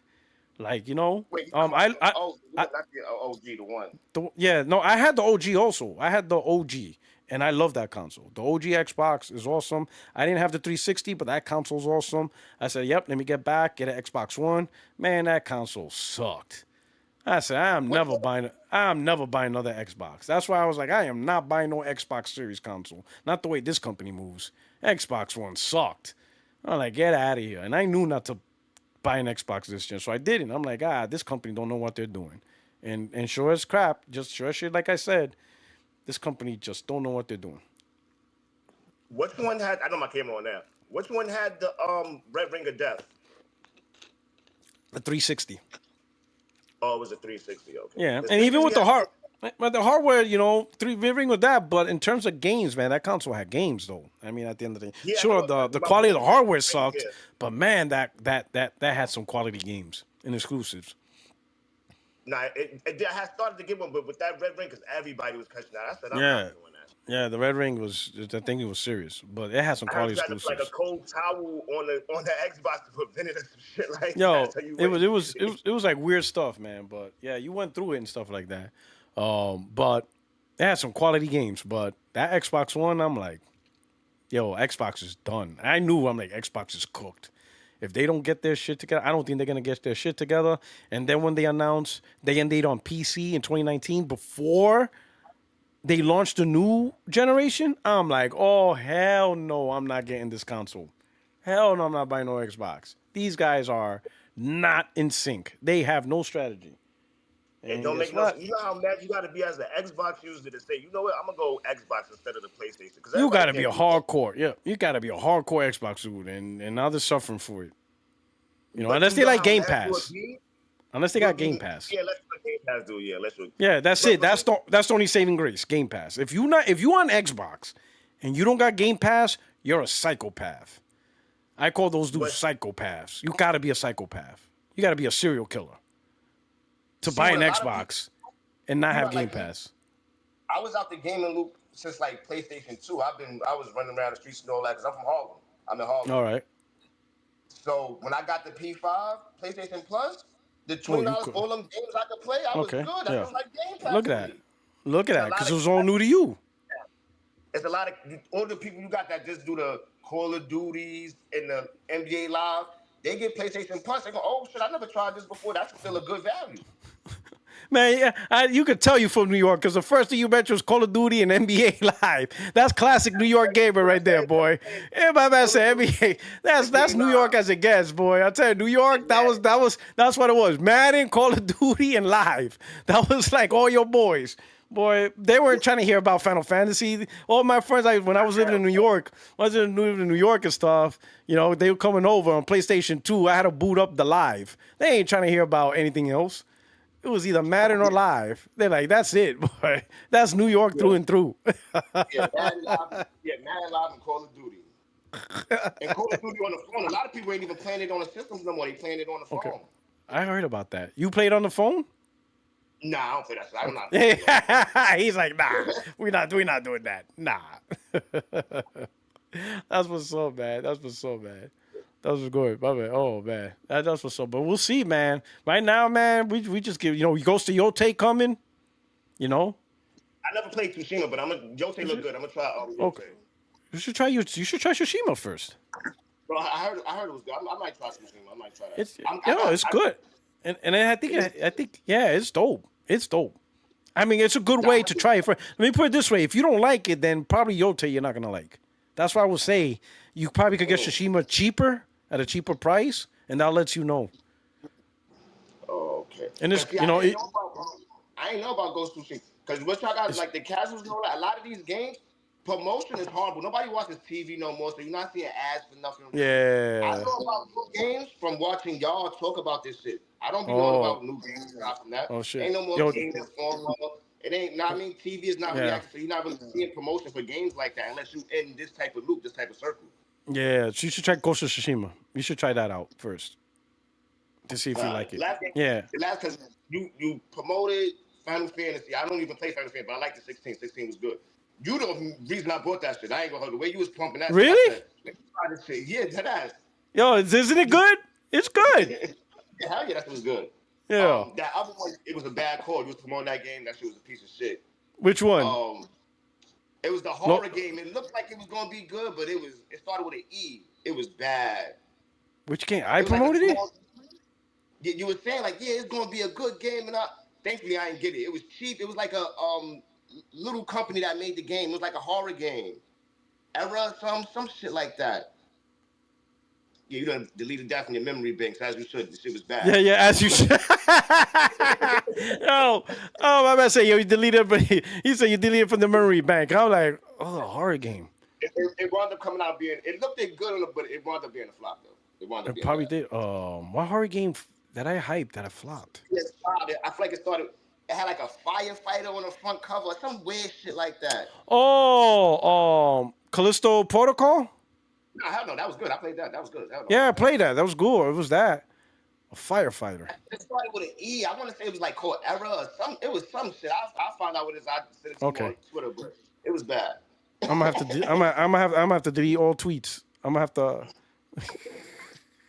They had a field day with that one because that shit came out and it was buggy. It was just bad. They had a field day. Oh man. That's terrible. Would be, but he said Deleted from the data bank. Good job. Quantum Era? Yeah, that's it. That's the game. That's the game. Okay. Oh no! So did I hype it or did I talk shit because it wasn't on Xbox? I think I talked shit because it wasn't on Xbox. I talked shit. I didn't play that shit, dog. You know, like I ain't playing this shit. Nah, I didn't play that shit, dog. You can check my PSN. I ain't touched that bullshit. Hey, get the fuck out of here. So somebody put in the chat Quantum Era, like, yeah, that shit was garbage, bro. I'll use that shit as console war ammo. Because they clap back at the Xbox guys. So I was like, oh shit, it's my time to shine here. But I ain't playing that bullshit. It was just funny. I think it's the people who made that game was Team Kill Media. And I don't know what is it about them, right? But here's the thing, because I looked into them. I don't know what is about them, but for whatever reason, like their games doesn't need to sell a lot for them to be successful. Like they have 4 more games being developed, and one of them is like, yeah, I just never heard of them. But for whatever reason, their games, they don't sell, but they sell enough for them to be successful. They have another game that's supposed to be the spiritual successor to Dino Crisis, and it's a PS5 exclusive. And they talk shit about it. No, right? Did they make it's that funny. Dino Crisis? No, Capcom made Dino Crisis. Yeah, Capcom made Dino Crisis, yeah. But this studio, they made an exclusive for PS5, and they said it. So you have Xbox guys going at them, but they don't give a fuck. That's why I find them funny. I'm like, yo, this studio is not like big, and their games don't sell a million, but they pretty ballsy. And it's hilarious. And they was trying to, you could tell they was trying to get some of the game sales off the console. Were like, yeah, it's better on PlayStation. That's why we ain't do it for Xbox. They was trying to get sales off the console. Yeah. And I was in on it. I jumped in. Then I go, look at Puertorock. You only interested in this? I'm like, nah. I think they have a chance. Yeah, I was only interested in a console war. Like, are you kidding me? This shit's a gold mine. Like, you got so many people butthurt over this. It was hilarious. It was funny. This whole should be funny. I felt rhythm one day, and I'm like, yo, it's some funny motherfuckers. They are. So it was nothing before I started watching y'all on this shit. So this is who the fuck this is. No. So this is them right now. Team Kill Media. I put it on the screen. You're talking about this one, Quantum Era, the fire. That game. Yeah. I was talking shit. But this is the game, Cold Violet. This is only on PS5. Look at all these games they make.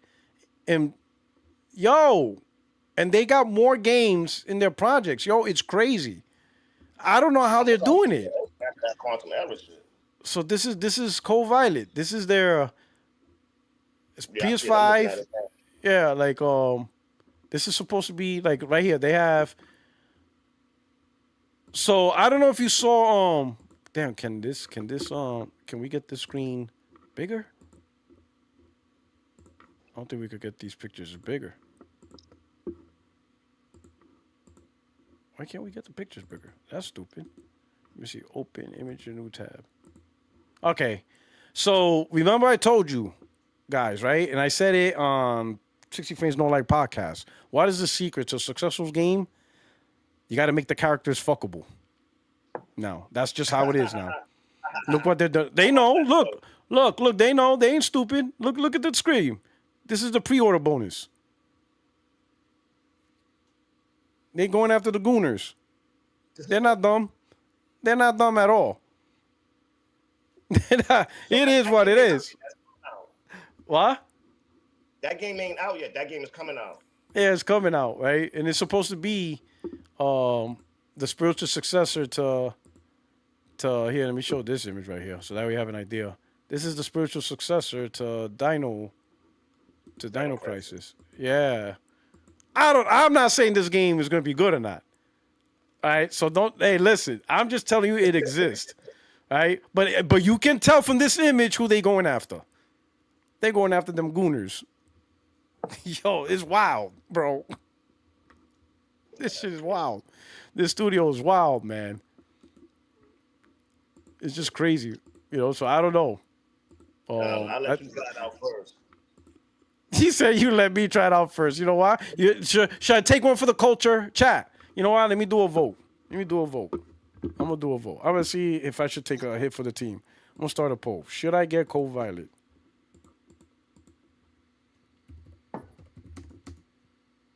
You gotta do it for the people. You the council world commander in chief. You gotta do it for the people. There you go. I started a poll. Now look at this image. Look what they're doing. Look at the character. Where she got that cake from? What are we doing here? Like they crazy. Oh yeah, so I know you play. What's that shit? Stella Blade. Oh Stella yeah. Cheese. Oh yeah. Stella Cheese. Stella Yams. So yo, that's it, bro. You know what I'm saying? So we're gonna get the. Oh man, this chat is really. They already voting. They were voting. 76% are already saying yes. Oh wow. But look at this is it's wild, bro. This company's wild, and they talk trash. The Xbox fanboys talk trash because this was PS5 exclusive. So people say, "Well, you're gonna fail. You'll never make a game again." Yo, they clap back and says, "We got 4 more already in progress." I was like, "Oh my god, bro! Like, yo, this company is wild." You ever bought one of their games? No, I ain't buy any of this shit. Oh god damn. I ain't buy any of this shit. This would be the first one if I were to buy it. Y'all want to see? Let's see. What else? Let's see. Let's see a trailer.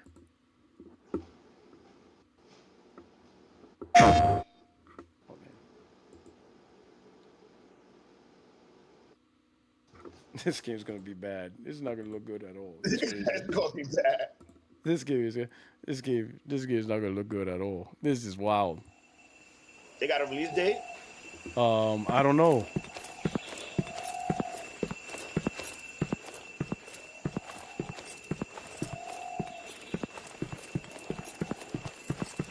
Look bad already.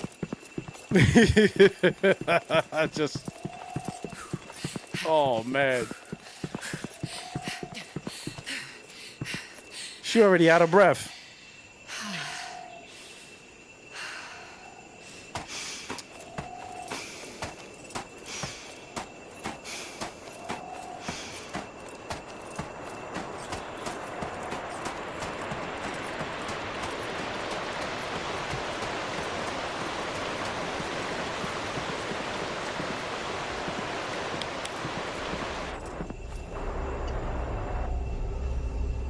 They did bad already. No action sequence or nothing. They just got her running. Oh man.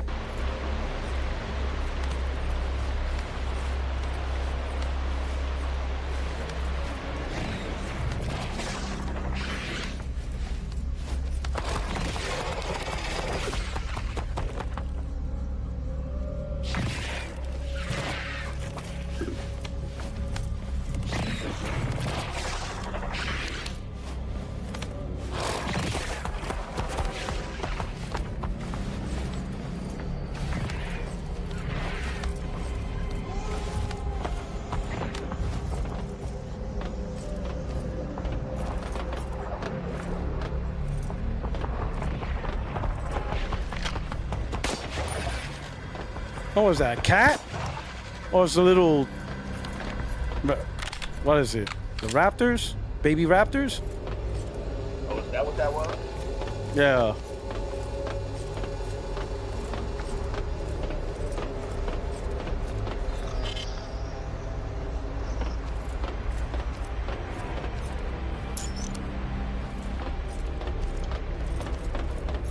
Yo, even the words look corny. Yeah, they could have did better than this. Yo. Yo, this is gonna be bad. I don't know how they do it. How do they get away with it? Where are they getting the money from? These guys are hustling drugs. They doing something illegal. They funneling money back. They funneling drug money.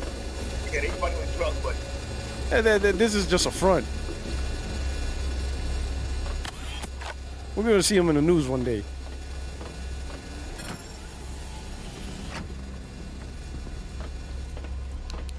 This is not how you promote a game. You don't put this up.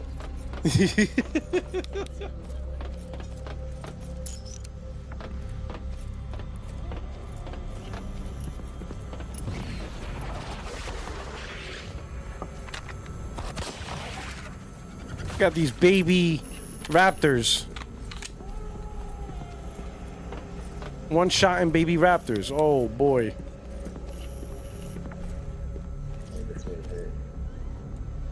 I mean, maybe if it's like $40, If it's 30, you would consider it? Yeah, it got to be like $30.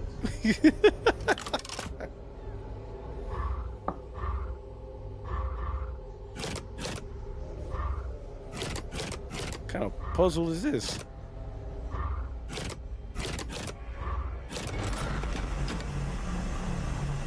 Oh man.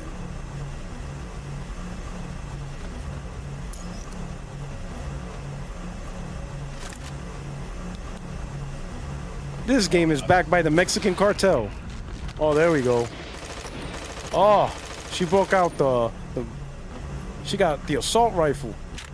There we go. That motherfucker disappeared.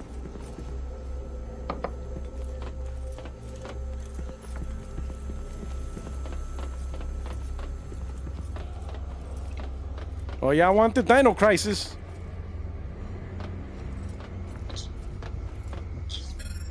Yo, P-Rock, 2 mixed drinks in the club is $40. I might do that before I get this game.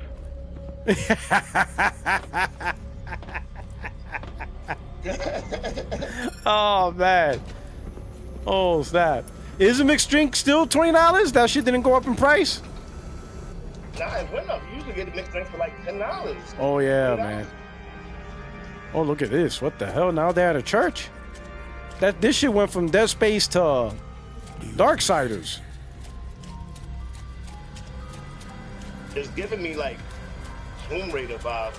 Yeah, like back in the day Tomb Raider. Yeah. Oh man. Oh man. What's going on here?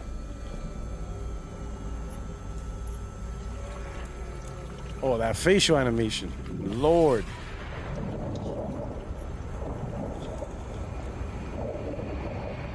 Yeah, that's why I said $40 game.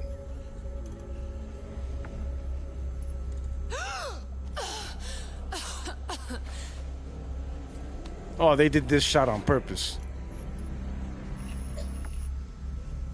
Listen, they did this on purpose. We not low. Oh, how long is this thing? This thing is what? 18 minutes? Oh, hell no, we're not doing this for 18 minutes. But let's not lie. What is this? The screen went black. They did this on purpose. Let's not lie. Let's not lie. We know better. I'm telling you. I'm telling you. I'm telling you. I'm telling you, bro. They know what they're doing. They know what they're doing. They know who they're going after. We now know who they going after. Come on now. Come on now. What I said on 60 frames no lag. Gotta make the character effable. They're not, look at that. They're not dumb. These guys are not low. They are not low. That is like, well, how, out of all the angles, really? Really? They're not stupid. These guys are, yo, this is 18 minutes? Like, come on. We're not watching 18 minutes of this. Listen, I'm not going to make everybody suffer. No, I'll go, let me skip to that. Let's skip forward. I skipped a lot. We'll just watch the last. I'm going to skip more. All right, where we at? What's the ending? Oh, here we go. This is the big finale. The hell is that? Ooh. There you go.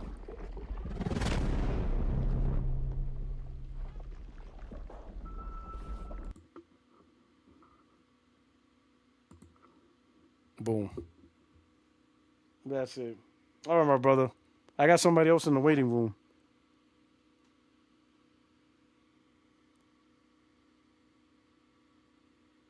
Oh, yo, you're muted.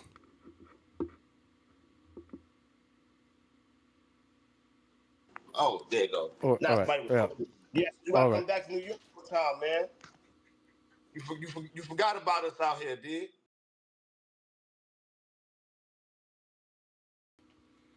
You heard? All right, what's up? I said you gotta come back to New York, B. You forgot about us out here, man. Okay, I said, listen, I'm moving to Florida. I'll visit. Yo, all Puerto Ricans go to Florida like that shit is the Mecca. What's up with that? Well, one way, that's where my wife wants to go, so and I'm cool with it. It's closer to Puerto Rico. She likes the weather. But I can't do winter, bro. I can't do that no more. I'll be honest. I can't be doing New York cold. I'm too old for that. Sweeping up sidewalks, and then you know how the plows, they be cleaning the streets, but they put it all on top of your car. I can't do that no more, man. I can't be doing that. When the last time you was in New York? That I lived in New York? Like been to New York? Last time I've been to New York was earlier this year. Oh, okay. In March. Oh, okay. Yeah, that was the last time. But that's it. New York is people I'll be visiting. Enjoy the pizza and stuff like that. But living there, it's too cold. Yeah, you know you old school. You said the pizza. Oh, yeah. I love the pizza. You know, just to this day, no better pizza. To this day. All right, P-Rod, I'm going to let you go. You know, Right. it's a Saturday in Harlem. I got to go get a haircut, get nice for these chicks, you heard? No doubt. No doubt. They getting ready for the club. Getting hit them lounges. Cookouts, like, you know, it's the end of the summer. Everybody all these chicks trying to shake their ass for the little last bit of good weather. Before you put on your North Face and the Tim boots, one last go. You know you old school. They don't wear North Faces no more, P-Rod. He said, dog, you are old school New York. They don't be doing that no more. What they be doing now? I'm going to get out of here, but look, it's expensive. Montclair's, that's like an $1,800 jacket. Pele, that's like $1,200. The leather. Remember Pele's back? Okay. Yeah, Pele's came back. Yeah, Pele's is back. Oh, Moose snap. Knuckle, that's like $1,000. Moose Knuckle? Yeah. North Face is like what you get your kids. Like you get your kids. Okay. Kids wear North Face coats. Okay, but Moose Knuckle? Yeah, I don't know. I don't even want to know. I got to look it up. Moose Knuckle. Yo, I'm out of it, dog. Yo, how you tell people, yo, I'm wearing moose knuckles? Yo, that is wild. All right, brother. All right, Pete. All right, good, man. Have a great weekend, bro. All right. And we got the brain. Rock, what's going on? What is going on, my brother? Man, I'm all right, man. How's everything with you?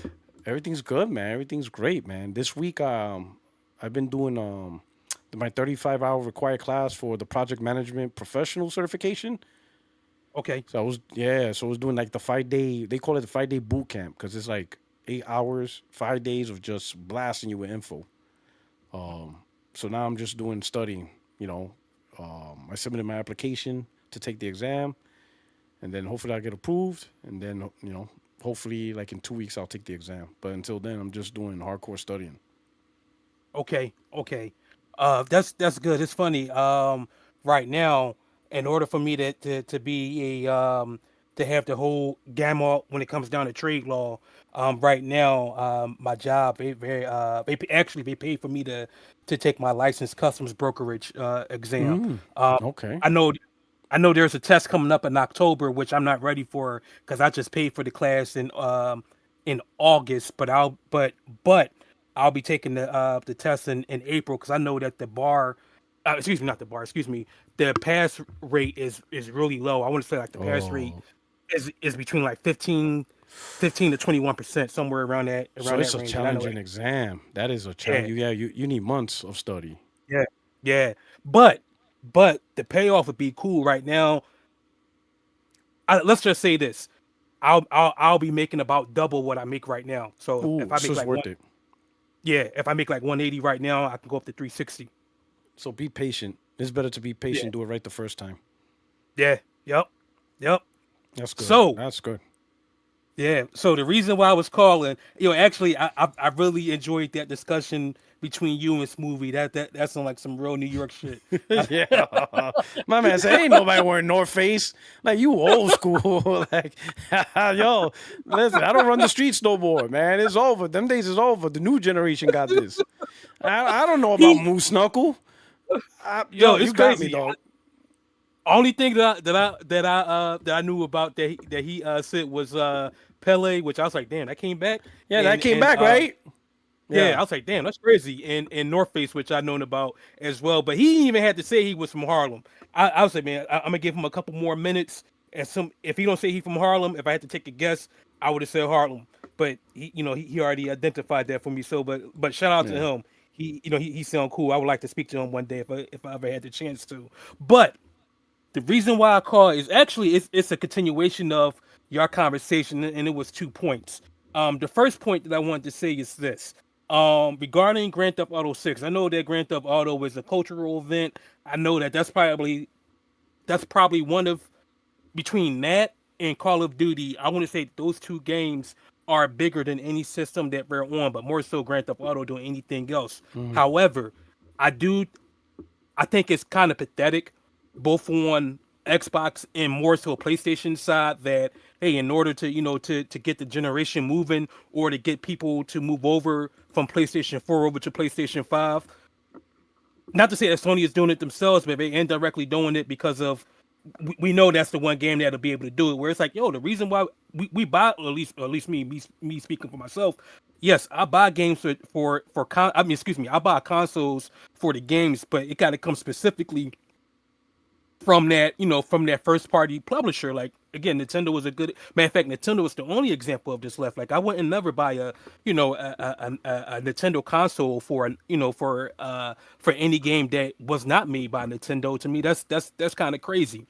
Yeah. Um, and then my second point is this, because you guys were talking about whether or not if the PlayStation generation or even this ninth generation, if it's going to last long. And I'm leaning towards I think it is, and you kind of hit upon it. The reason why I think it's going to last long is because of if we with the econ, I don't think the economy is bad. It's just that if they moved over to the next generation, right now with the amount of tariffs, how much things are not only is things going up, but things are consistently going up. Like I just saw that Xbox, it did a price increase, multiple times already from the initial price increase. And what this makes me think about is when back during the seventh generation, during the 360 and the PlayStation 3 era, that generation actually went longer because of the fact of how bad the economy was then. So I don't think that neither Sony or Microsoft. No, I ain't gonna say Microsoft. I don't think that Sony would be likely to move over to the PlayStation 6. Whereas, hey, if they make the PlayStation 6 come out with the PlayStation 6, not only are they going to lose a lot of money, but they're going to lose a lot of money because it's how many people going to be willing to pay that much money to actually get a PlayStation 6. Yeah, I feel you were saying. Good point. Yeah. I mean, it's like overall, right? Right. It almost feels like Grand Theft Auto 6 is gonna be like the start of actually getting the generation really, really, really good. You know what I mean? Like the generation's Mhm. been good, but now it's like, oh, we cooking. You know what I mean? Like Right. it took Right. like it's taken a long to really get into like, yeah, now we peaking. You know, like It took 5 years. it feels like we still have so much more to this generation. Yeah, especially with the Pro that just came out. Like, Yeah. it's crazy. Don't get me wrong. Like, then what was the game that to me it didn't really seem on the surface it didn't seem that great, but when I played it, I said, all right, I kind of met Returnal. To me, when that came out, I didn't think that was that great until I actually played it. But when I played it, I was like, yo, this all right, I get it. I get why this would be next gen. But the point that I'm trying to get with that is, I think that if Sony would have continued to push out exclusives consistently, or at least to me, like maybe one or two exclusives a year, I think they would have had it. I think they would. I think this generation would have been, instead of being a good generation, I would say it would have been a great generation, and I think I would have put it up there with along with the PlayStation 4 or the PlayStation. Matter of fact, even with the PlayStation 1, the 2, or the 4, as far as when it comes down to exclusives, this is the place to go as opposed to by default because Xbox isn't really Xbox is out of the game. Yeah. Well, this generation's still not over, right? So, like when you think about it, Grand Theft Auto, let's say kicking off 2026, followed by Wolverine, and then you got, Intergalactic, Heretic Prophet. That's a huge combo, depending on how they spaced out. That's like big, right? And then, we still trying to get Cory Barlog to jump on the train, right? Because he has a confirmed title, but he's been keeping it close to the chest. So, the combination of Grand Theft Auto, Wolverine, Intergalactic, Cory Barlog's title, and then apparently a Venom game, but I think that's going to be a PS6 launch title. I have a feeling they're going to use that game in the same way they use Miles Morales. So, I know, I just a feeling, depending how this goes, man, the latter half of the PS5 gen could cook big time, depending on what, because like it's been so quiet. They're doing something. We know they're cooking. They just haven't been good at messaging it. But we know the studios are not just sitting on their thumbs doing nothing. They're doing something.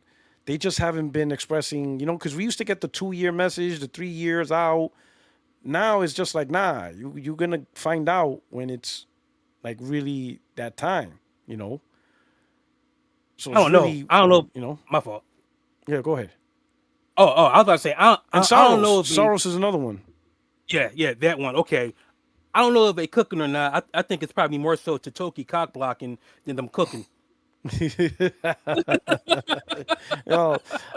just, I mean, but right now there's a good combination. Alamoko, thanks for bringing Soros. So Grand Theft Auto 6, obviously third party, but I think everybody across the industry is waiting for that one. But then on the PlayStation side, like I said, Soros is obviously, that's a good one. Wolverine, Intergalactic, Cory Barlog's title. If them shits are all bangers, like, brah, them shits could be like, yo. It's just a shame that we know there's studios that won't be capping off the end. That they're pretty much PlayStation 6, which is Blue Point. We know we not seeing them until PlayStation 6 because that's like a 5-year, 6-year project. Sony Ben started a new project. We not seeing that game for 5 to 6 years. So it's kind of a shame that those guys. And then also Guerrilla. Guerrilla also should be showing something within the next 2 years because Forbidden West was a 2022 title. Right. So giving them 4 or 5 years is like 26 to 27. So they could release something capping off the end. Or at least, that's why I'm hoping the new generation don't start to 2029. Right. I was going to say 30. 30. I'd be happy with 30. I'm fine with 30.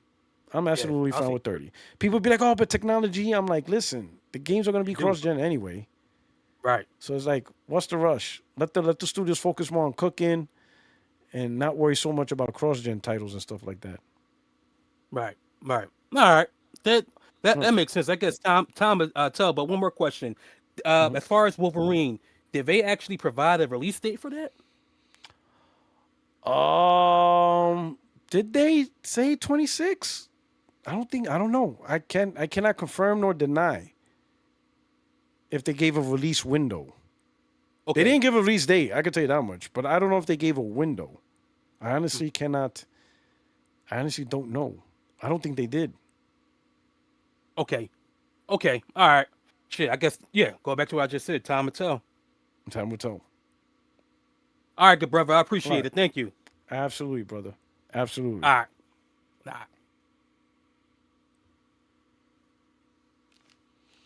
All right. Yep, I'm about to jump off. I'm trying to find my mic. All right, brother. All right. So with that, chat, I want to say thank you so much for rocking out. Oh, wait, I got one more guest. One more. All right. Got Caleb. Hello? Hello. I wanted to add into your point about the consoles that people don't think about with the slowness. So when I graduated 2020, you couldn't get a job. That affects the lot because usually in a transition of a console, right after high school, you can buy a console when you get a job. But for people like me that were just graduating in 2020, you couldn't get a job. And it Ooh, good messed point. up the chip manufacturing. Good point. Yeah, that's right. That was a bad window for college graduates. 2020, 2021, tough. Really tough time for finding employment. And then, of course, let's be honest, you're not thinking about buying a new gaming console. You got bigger things to worry about. And even after that, the people that didn't get it and messed it up too because the prices keep going up. So the people that couldn't get it in 2020, they couldn't get it because the prices keep going up. Also, the scalpers, they didn't help. Yep. The bastards. Good point. That's a good point. That's all part of the transition. People in their 20s trying to get a job, trying to set their career, So yeah, you're gonna see a drop in console adoption. People, but that doesn't mean they went away from consoles. They just see that as more reprioritization. They got their priorities, and usually hobbies is the thing that you drop off. But then once you stabilize yourself, they come right back. If they're gamers, if they were actually gamers, right? They'll come back. But it messed up the order. Like, I think that's why it's not transitioned as like it usually is. Yeah, I think so. I think there's a lot of stuff. It's just a lot of points, right? I think also, I think we have to admit the fact that PS4 is end up being better than what we anticipated. It is such a good console that some people feel they don't have to leave. It's a beast. PS4 is a beast. It's an animal. Yeah. It was funny because every time, if you notice, if on Twitter when like the conversations about Grand Theft Auto 6, you see some PS4 gamers like, is this coming to PS4? Like some of them expect Grand Theft Auto 6 to come to the PS4. It's wild. It is absolutely wild. Are very disappointed. They're going to be very disappointed. Some believe that it will still, that it's just delayed. I'm like, listen, cope however you want to cope, but you ain't playing this game on the PS4. Like, they're hoping that this game comes to PS4, and I'm like, You're gonna the truth. When the day comes, you're gonna realize, man, this is not on PS4. Because they're still playing Grand Theft Auto 5 online on PS4. Yeah. Oh, that's gonna ruin a lot of industries. I don't think people realize a lot of these mediocre games. If GTA 6 comes out very optimized, it's gonna fuck over the industry. I don't see it fucking over. I said put the industry on notice. Like we're tired of fucking these. over because some people have been like accepting it because they're like, oh, it's just because the graphics are good. But if GTA 6 graphics look good and perform good, it's gonna fuck over the industry because it's gonna show they've been the problem the whole time. Yep. Facts. Absolute facts. It's and I think everybody's tired of that. That's what the industry should be talking about. What is going on with the industry? Promoting fake games that don't exist. Day one patches, which pretty much hurts the gamers who adopt physical. Got developers saying it's everybody's fault with UE5, Randy Pritchard with, that's what they should be going after.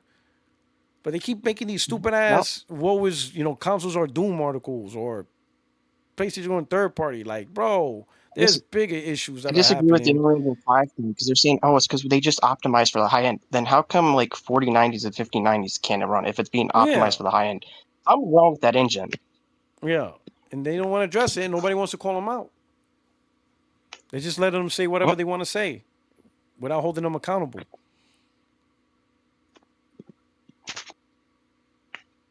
Yeah. All right. See ya. All right, brother. Man, thank you for coming through, Caleb. Appreciate it.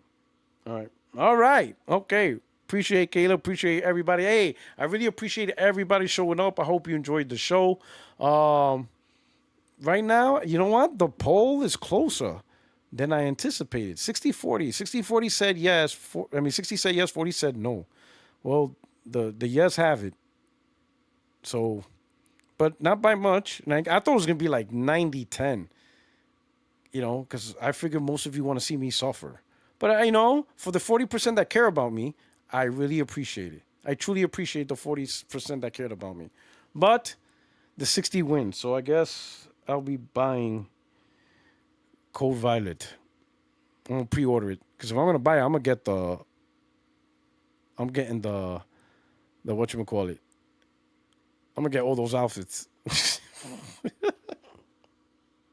Oh man. But anyway, man, this is your only friend, Puertorock77. On your only friend is YouTube streets, right? I truly appreciate you guys rocking out. Hit the like button on your way out, and I hope you enjoyed the show. Let me do one last super chat. Glenzer. Xbox makes a lot of games. They just cancel most of them. Ouch. Ouch. Ouch, Glenzer. That's an ouch. But hey, SPR, happy birthday. For everybody else, enjoy your weekend, your evening, your morning, whatever. Enjoy your games. And I'll see you guys Tuesday, 60 Frames No Lag podcast. And I got to step up. This week I've been light on content and videos only because I've been doing, the project management course. And it was just a lot. That's the reason why I did the podcast today instead of yesterday, because yesterday was the last day and I wasn't feeling it. I wasn't feeling doing a podcast. Because it ended at 3 and the podcast at 5:30. I'm like, I just didn't have the energy. So anyway, really appreciate you guys. Thank you so much for rocking out. Hope you enjoyed the show. Don't forget to hit the like button. Don't forget to subscribe if you're new to the channel and you're watching this for the first time. Anyway, Puertorock77, I am out of here. You guys take care. Peace.